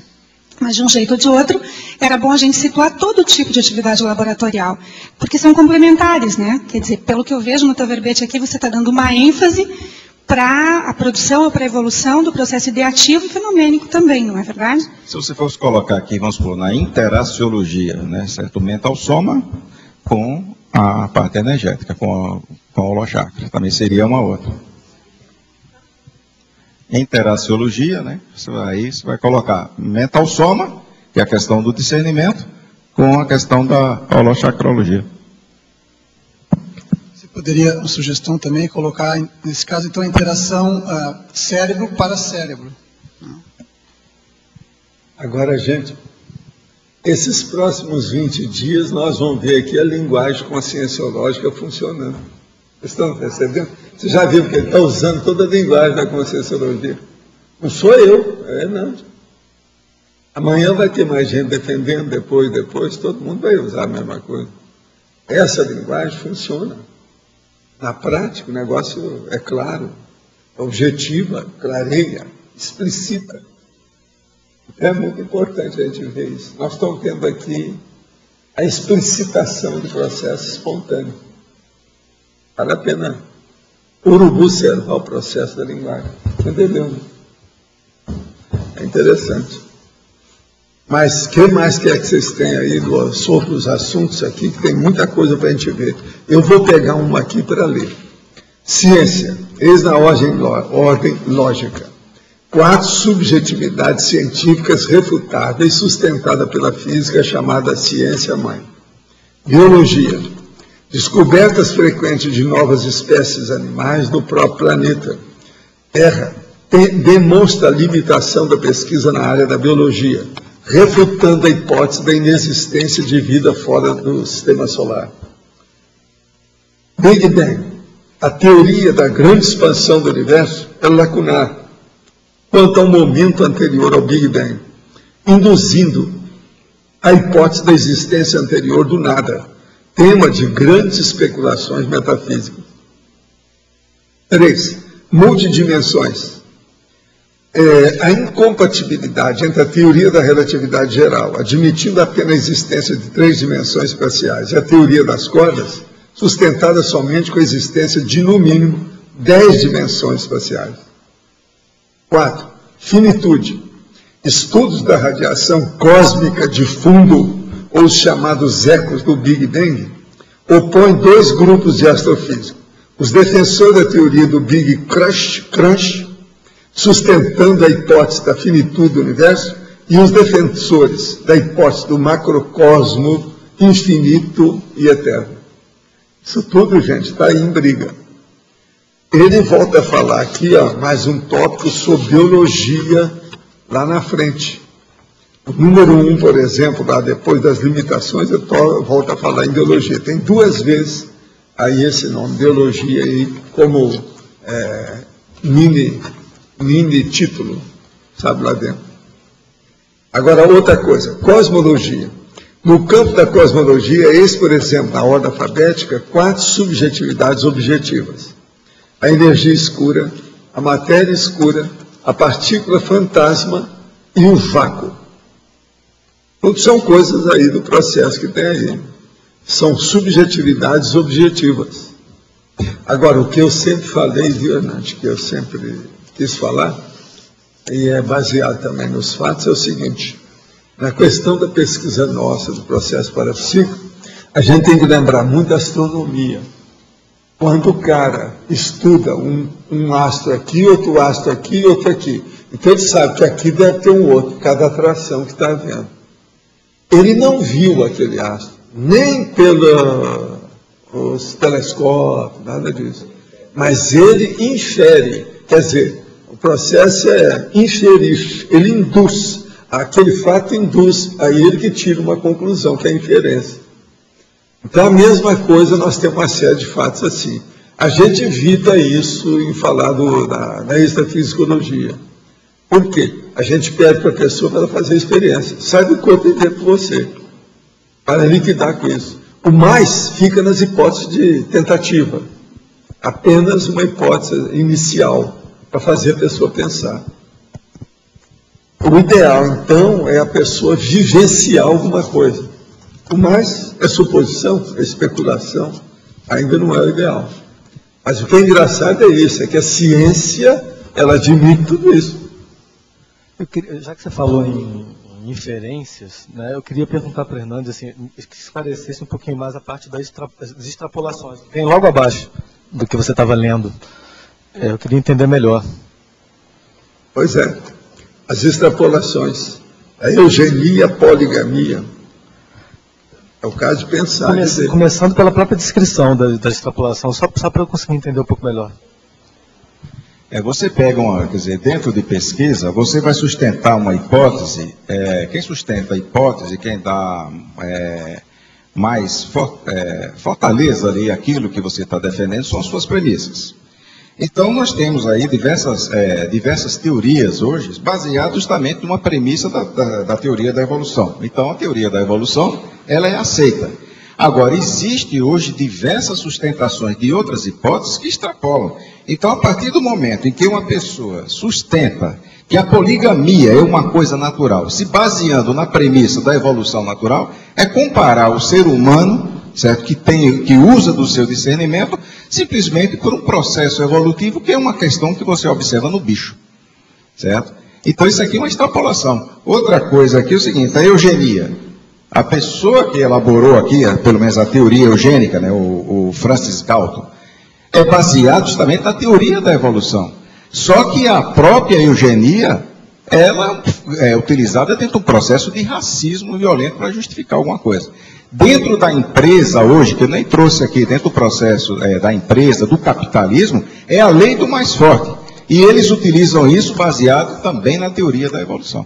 Então, isso aqui são extrapolações que defendem aspectos patológicos baseado numa premissa real, aceita e natural.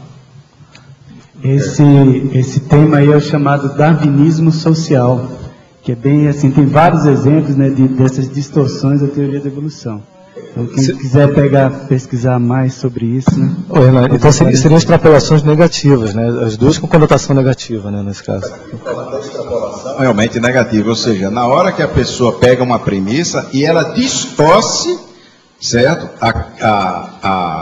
Aquela afirmação, aquilo que já é aceito, para defender um aspecto patológico. Eu ainda tinha trazido aqui mais dois, mas como também dentro da própria biografia, pelos autores, eu não consegui levantar, certo, a data de nascimento, certo, deles, então nós cancelamos aqui. Mas existem autores defendendo até o estupro, baseado na teoria da evolução.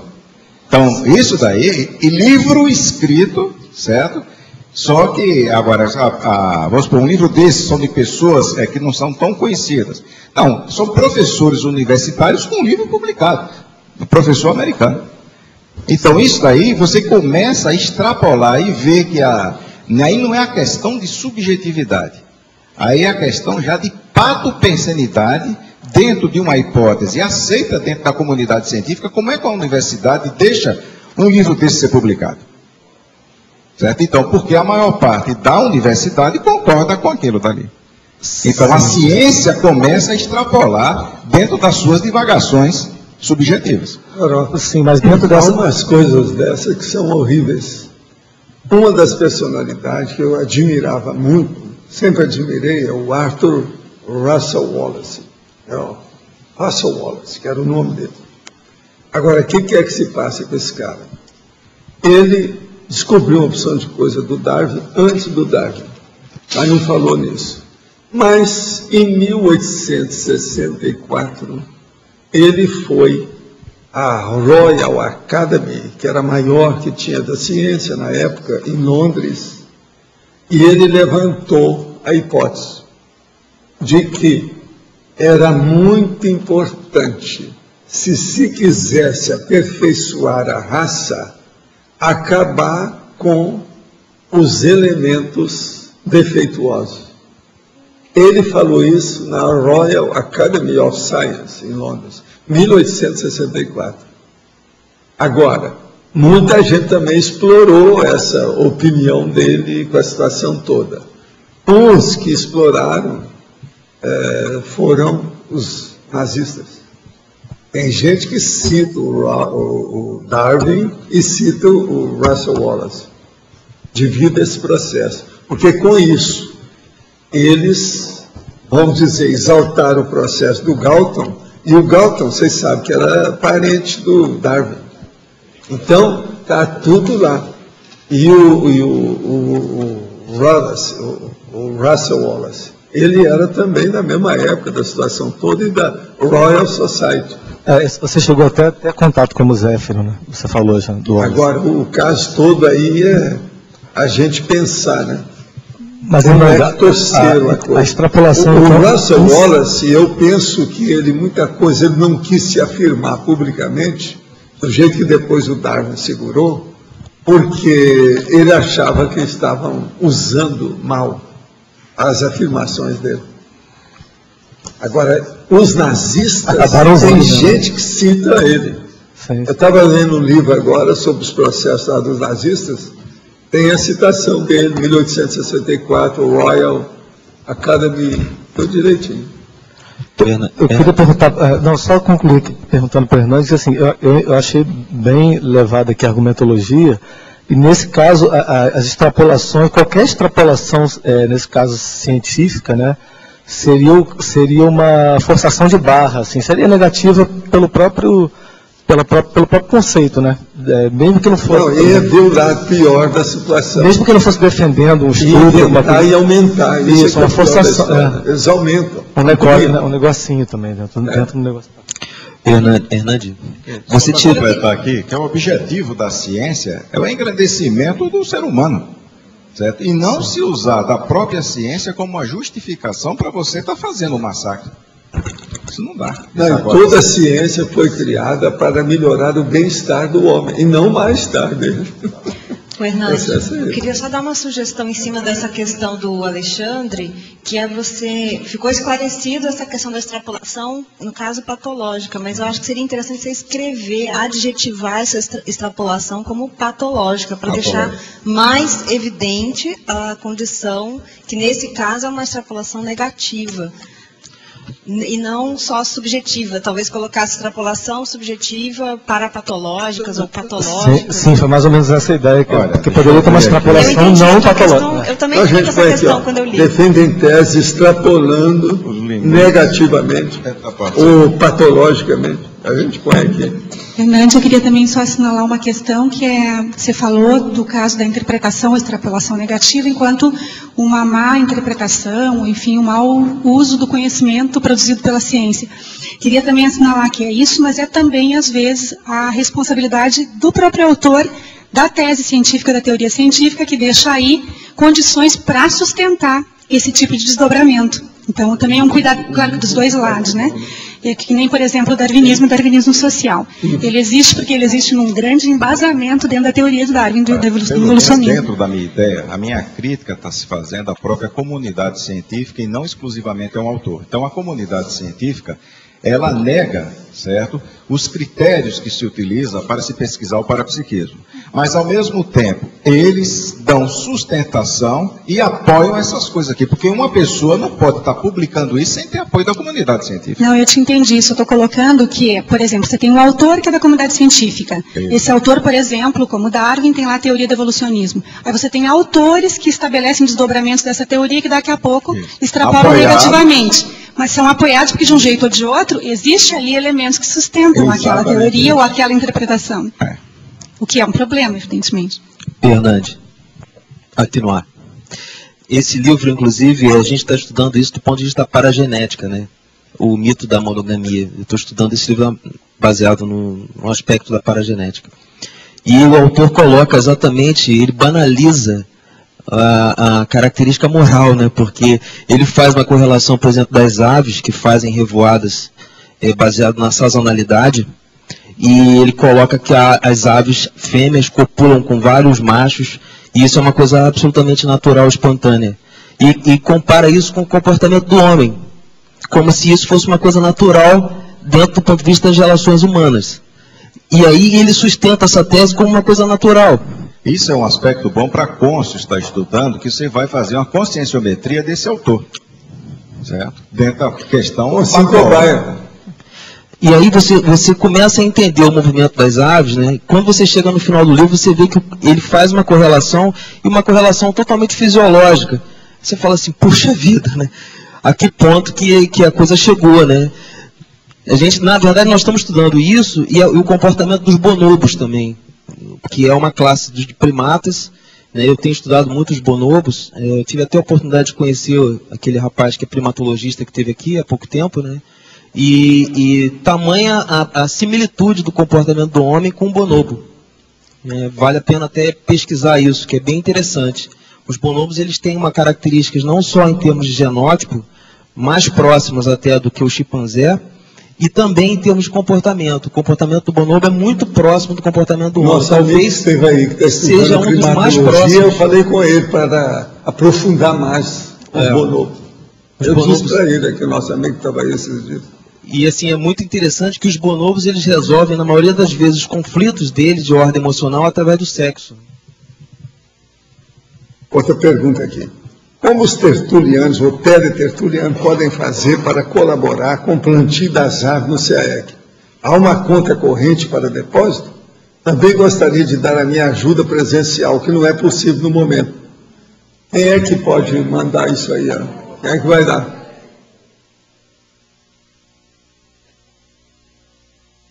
Mostra aí qual a conta que pode colocar o dinheiro para arrancar água. O financeiro está aqui, o Flávio, porque precisa da conta daqui do CAEC. Conta número 11.000, Banco do Brasil. Tá. Essa pessoa também a gente de São pode Paulo. responder por e-mail, se ela deixar o endereço aí.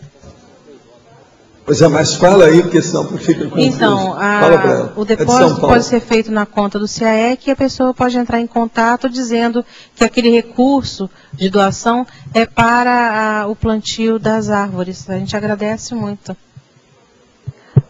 O e-mail é financeiro@caec.org. Tem que A dar o agência número da é Banco do Brasil, a agência é 3270, dígito 0, e a conta é 11.000. Repetindo, Banco do Brasil, agência 3270, dígito 0, e a conta corrente 11.000. Eu acho que uma pessoa que quer colaborar assim precisa facilitar o mais possível. Ela já devia ter só uma coisa. Não, manda para o ar. Acabou. Não precisa mais nada. Quando tem muita burocracia, eu estou danado. Tem alguns amigos que fazem parte do projeto Portal. Pelo que me parece, é uma seita muito perigosa. E eles estão preparando as pessoas para a transmutação e pregam que somente as pessoas do projeto vão conseguir transmutar.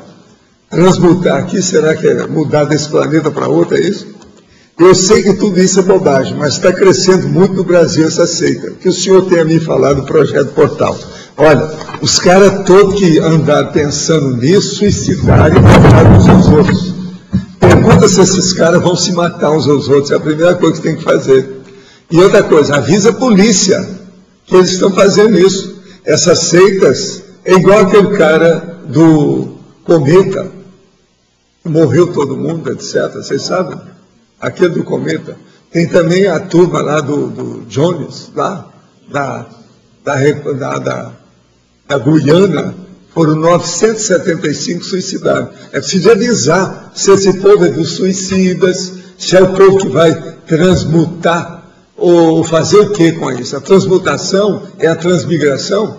Vão para outro planeta? Vão transmutar o quê? Ele vai virar o quê? Anjo? Capeta? O que é? Tem que falar. E se o negócio for coisa braba, é avisar que a seita está fazendo isso na polícia.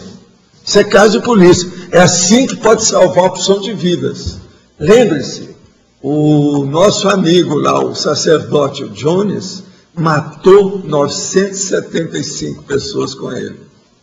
E o cara lá do Cometa tal, que foi, etc. tal, foi um monte também com ele. Todo mundo morreu. Eles entraram dentro do negócio dos Estados Unidos, na casa dele, estava um morto aqui, o outro lá, aquele monte de gente, tudo morto. Precisa abrir o olho com isso. Eu já vi falar nesse portal. Realmente é tudo esquisito. Agora, é caso de polícia. Gente, eu quero dizer que já foi escolhido o tema para amanhã. E como a pessoa está aqui presente, eu sou obrigado a falar para ela que amanhã nós queremos que você esteja aqui, senhora professora Dona Neide Cardoso. Foi escolhido crise de crescimento amanhã. Tá certo? Crise de crescimento é uma coisa que vocês não sabem muito. É bom vocês estudarem. Tá certo? É um negócio sério que está aqui. Já foi escolhido, já me deram aqui, nos 19 que estava para ser escolhido. Muito bacana isso aí. Gostei. Agora, o que mais que nós ainda temos ainda? Alguns minutos da história. O que é que dá? Sobrou que ainda... Vocês aproveitem enquanto a Hernando está aqui, né? Senão depois não tem jeito. O que vocês têm mais para falar? Ô, Roseli, você não vai falar nada? E a Dulce não vai falar nada sobre o assunto? É o primeiro que tem. Vocês vão ficar caladas? Como é que é isso? Outra coisa, a Luimara está no seu horário, já é 2 horas e 8 minutos. Bom, eu tenho uma dúvida sobre essa questão dos consensos em relação à subjetividade. Quais seriam assim os fatores, as características que podem ajudar a gente a chegar a um consenso, considerando a para-realidade e aquela diversidade do micro-universo, que eu sempre coloco, que cada um vê uma dimensão, que depende da dimensão intraconsciencial você acessar uma para-realidade. O que ajudaria a gente a chegar em consenso? O que ajuda é interlocução. Interlocução? Como assim? É conversar, expor, debater, fazer exposição do processo. Isso aí mostra o nível de subjetividade e objetividade de cada um dentro do fenômeno, do parafato, etc. Tal. A gente estava conversando aqui, talvez também a questão da coesão de um grupo pesquisando o mesmo assunto, assim, uma isso ajuda, maior. mas nem sempre, nem sempre. Às vezes é bom que seja até divergente, porque aparece, você sabe, aquele negócio da ciência é tudo baseado na dissociação. Eu tenho uma ideia aqui, aparece um fato aqui, eu junto as duas, eu tenho um terceiro fato. Então, às vezes, é bom essa diversificação. Não é bom haver, você sabe, esse negócio de unanimidade é das piores coisas que tem. O consenso tem que chegar a partir da pressão dos fatos e parafatos. Isso é que é o ideal. Então, nesse caso, nem sempre é bom que as pessoas todas pensem iguais. Agora, assim, num determinado momento, essa questão da para-realidade tem sempre uma que é mais fundamental, que é mais importante, que, vamos dizer assim, que domina. Às vezes acontece um fato, por exemplo, eu tenho visto isso desde a minha infância. Aparece uma consciência, eu vi como é que é a consciência. Não tem jeito de você taquear. Ou você viu ou não viu. Por quê? Porque a cara é diferente, ninguém é igual. E extrafisicamente é a mesma coisa. Então, por exemplo, eu fiz muita experiência disso. Foi assim que lá no Centro da Consciência Contínua tinha uma senhora que ela era fora de série, que era a Nélia. Eu elegi como sendo a maior clarividente que tinha no meio da turma toda. Eu trabalhava até com 25 pessoas. Mas essa era a melhor clarividente. Por quê? Eu via chegando a consciência. Ficava quieto. Você está entendendo? Lá pelas tantas, assim, o que vocês estão vendo? Porque a gente tinha essa experiência toda para ver clarividência. Geralmente, essa nossa amiga descrevia a consciência do jeitinho que eu tinha visto. Agora, melhor da história. Lá pelas tantas, eu vi que ela era melhor, eu falei assim, você não fala nada agora. E eu não falava nada a meu respeito, daquilo que eu vi. Então, a gente só perguntava o que era. Então, falava 1, 2, 3, 4, 5. Depois, ela falava. Aí eu confirmava se o que eu vi, se era real ou não. Agora, era impressionante a hora que você via 3 pessoas, ela e eu, falando da consciência do mesmo jeito que você viu, a descrição perfeita. Então, veja, isso aí, acabou a subjetividade, acabou, tudo fica objetivo, não tem mais jeito. É a lógica do processo. Você está entendendo? Essa moça que trabalhava lá comigo, uma senhora, a Nélia, ela era fora de série. Entende? Realmente ela era boa em matéria de... Eu estava acostumado com isso por causa do movimento espírita, que eu trabalhei com muito clarividente, muita gente, por causa do processo de efeito físico. Entende? A gente vê. Agora, por exemplo, chegar num lugar, isso tudo vocês podem fazer depois quando tiver aí a experiência, com aparelho e tudo. Coloca lá 10 pessoas, e aquelas que quiserem vão contar o que é. Agora, com o passar do tempo, você vai localizar, identificar quem é quem. Aí você vai ver as que estão 100%, que acertam mais, etc. tal, que tem mais sensibilidade. Essas não falam, falam no fim. Você está entendendo? Waldo, dentro da dinâmica lá da sexta-feira, desde o começo que a gente vem fazendo pesquisa, as pessoas não falam antes de escrever. Pois é. Na segunda-feira nós nos reunimos e checamos esses dados. Então, uma das questões objetivas é o seguinte: uma pessoa viajar na maionese, a probabilidade é enorme. 2 já vai diminuindo, 3 vai caindo. Mas agora em 10 pessoas, você pega, tem 5 que estão falando tudo igual, escrever tudo igualzinho. Exatamente isso. Acabou. E o relatório é sem indução. O relatório é um papel branco com indução nenhuma. Exatamente. Isso aí não pode ter. É o ideal. E depois com isso, acabou o processo de subjetividade ou objetividade. Fernande, a Luimara aqui atrás. Foi isso que eu senti falta, justamente, que eu gostaria de sugerir, porque se o objetivo, né, do verbete é justamente tratar essa questão do desenvolvimento da autocrítica paraperceptiva, o registro das parapercepções ele é fundamental. Então, eu gostaria de sugerir que você incluísse a fatologia, de repente, o registro das parapercepções, e aí, como vocês têm trabalhado na dinâmica, que é o confronto desses registros dos achados parapesquisísticos. Então, de alguma forma, é isso que eu senti falta, e a hora que a colega questionou quanto à técnica, exato, a questão da técnica, eu pensei que uma pode ser a progestiografia, que é uma técnica bem específica. Pode, mas aí não, aí eu já escrevi sobre isso, é a parapsicografia que você está falando. Parapsicografia, ok. Então acho que possivelmente inserir as técnicas pode nos auxiliar enquanto pesquisadores da parapercepciologia. Sempre ajuda, né? Clareia, pode falar. Valdo ou por Hernandes, essa resposta que você deu para a pergunta da Dulce, que você falou da dissociação, de acontecer com mais de uma pessoa, isso não é a repetibilidade clássica da ciência, do método científico? O quê? É o quê? Essa que você falou da dissociação. Acontece com uma pessoa, acontece com outra, a probabilidade de ser uma coisa objetiva aumenta muito, né, com 10 pessoas. Isso não se enquadraria dentro do critério da repetibilidade da ciência? Até um certo ponto que a ciência exige. A ciência quer que as coisas sejam todas repetitivas. Sim, isso é uma... Você segue aquela técnica, tem que fazer igualzinho. Mas isso aí, o problema não é esse. Na hora que fala assim, tudo no escuro, isso é o double blind, é o duplo cego, até um certo ponto. Na hora que escreve antes, e todo mundo, você vai ver, todo mundo escreveu especificamente num determinado ponto, tudo igual. Sim. Mas o double blind tem a ver totalmente com a repetibilidade. Agora você... Mas a gente também está... desculpe. É porque você é o seguinte, você tem que aproveitar o que a ciência tem de bom. Então a gente pega aquilo que a metodologia da ciência pode ser aplicada dentro da nossa metodologia. Então a intersubjetividade que a ciência hoje existe é justamente isso. Quer dizer, se você tem diversas pessoas que observaram a mesma coisa, isso é um processo de intersubjetividade. E a outra coisa toda é a falseabilidade. Então você pega, na hora que você defende um argumento, você procure aquilo que arrebenta o seu argumento e não coisas que reforçam demais o seu argumento. Que isso é base científica e isso fortalece demais a argumentação. Aí eu calculo. Você quer dizer que a gente não está... Exatamente isso. Fernando, você quer dizer que a gente não está tão preso à questão da repetibilidade, embora a gente use também, claro. Não.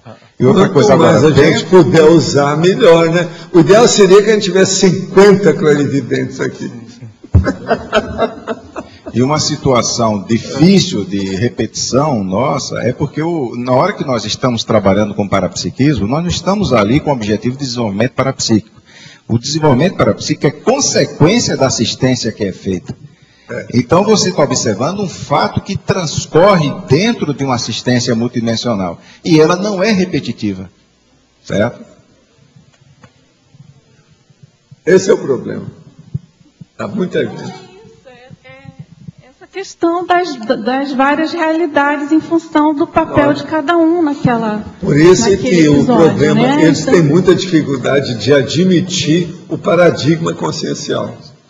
Então, para mim, Valdo, mas agora não tem outra saída. Eu falava assim, vocês estão achando ruim? Vamos esquecer então o seu paradigma e o meu. Qual é o terceiro que você arranja? Melhor que esse. Então, nós devemos encarar isso aí não como uma dificuldade, e sim como um desafio, certo, dentro da mente automática para a gente chegar. É aquilo que eu chamava de ser o réptil científico. O problema é esse. Então, os nossos comerciais, por favor. Obrigado. As pontuações de hoje: 71 assinaturas no livro de presença, 16 perguntas presenciais, 19 perguntas online, 30 votos presenciais, 18 votos online. Os recados de hoje: temos o Alex com a chamada de trabalho da CIVEX, a Magali, o curso Heterocrítica, e o João Paulo, Fundamentos da Conscienciometria. Antes, com vocês, o programa Amigos com Eduardo Martins. Boa tarde a todos. Pessoal, nós gostaríamos de convidar as pessoas que estão tendo contato com a Conscienciologia e com aqui as tertúlias pela primeira vez ou recentemente, para conhecer o programa Amigos da Enciclopédia, que é um programa já desde 2004, criado com o intuito de fazer o suporte, o apoio, a elaboração, a pesquisa e também a publicação da Enciclopédia da Conscienciologia. Nós temos um site atualmente, que é o enciclopediadaconscienciologia.org, onde a gente apresenta o programa e também o projeto, a enciclopédia. Esse site, em breve, ele vai mudar, ele vai se chamar amigosdaenciclopédia.org. Tá? Isso está previsto agora para o mês de setembro. E através do site a pessoa pode fazer a sua inscrição, no caso a pessoa física, no valor de R$ 720. E aí pode usar, vai ser possível usar 3 cartões, que é o Visa, o Amex e o Mastercard. Atualmente, todas as despesas de elaboração da enciclopédia estão sendo custeadas por esse grupo de pessoas, pelos amigos da enciclopédia e também pela empresa amiga da enciclopédia. Despesas como cubas de papel, onde são armazenados jornais, revistas, no holociclo, os artefatos do saber, clipes, grampos, iluminação. Toda a estrutura de elaboração é, então, custeada pelos amigos da enciclopédia e pela empresa amiga da enciclopédia. Então, maiores informações a pessoa pode receber no telefone 3525-2652, aqui na recepção do CAEC, e fazer a sua inscrição tanto aqui na recepção quanto pelo site, o enciclopediadaconscienciologia.org. Obrigado. Olá, boa tarde. Gostaria de divulgar a chamada de trabalho para o 9º Congresso de Invexologia, que acontecerá em junho. Maiores informações, vocês podem acessar o site www.acinvex.org e lá vocês baixam o arquivo em PDF. E representando a Aracê, também a gente enfatiza a chamada de trabalhos para o 1º Congresso de Serenologia, que vai acontecer no mesmo momento do Congresso da Invexologia. A chamada de trabalhos do Congresso de Serenologia vai até dia 30 de setembro. Boa tarde a todos. Eu vim divulgar a 12ª imersão no Heterocrítica de Obra Útil. Hoje é o último dia, porque o curso ele começa amanhã e vai terminar no domingo, é sábado e domingo, para as inscrições. Então, quem quiser fazer o curso, ainda dá tempo de se inscrever. O livro ele é um livro pequeno, mas com conteúdo bem interessante. E também ele vai dar bastante dicas úteis aí para a administração da vida científica. Então, a obra é do Gilson Volpato, tá? Administração da vida científica. Ele começa, então, amanhã, com os professores são Laênio Loche e Antônio Pitaguari. E nós, para aqueles que têm interesse, então pode ou ligar ou se inscrever já hoje na recepção do CAEC. O telefone do CAEC é 3525-2652. Obrigada. Boa tarde a todos. Gostaria de falar em nome da Conscius sobre o curso Fundamentos da Conscienciometria. O curso acabou de encher uma turma às quartas-feiras e nós abrimos uma outra turma, existe uma demanda para o fim de semana, então abrimos uma turma para o domingo. Então vão ser aos domingos, às 3 da tarde. São 6 meses de curso, uma aula por semana, 2 horas e meia de aula, tratando sobre diversos assuntos. Cada aula tem um tema, são diversos professores especializados nos determinados temas. Então a gente fala sobre temperamentologia, a gente fala sobre ressexologia, ressexograma, sobre inteligência evolutiva, são vários assuntos, e principalmente tratando da nossa autoimagem, da construção da nossa consciencialidade através da conscienciometria. O curso tem o preço de uma dinâmica, custa R$ 60. Quem já faz dinâmica tem desconto. Então as inscrições estão abertas no CAEC, é só entrar em contato, ou pelo telefone, por e-mail, ou diretamente na Secretaria do CAEC. Muito obrigado, boa tarde. Lembramos a todos, o verbete para amanhã é Crise de Crescimento, eleito com 8 votos, a especialidade Ressexologia. Obrigado a todos e uma boa tarde.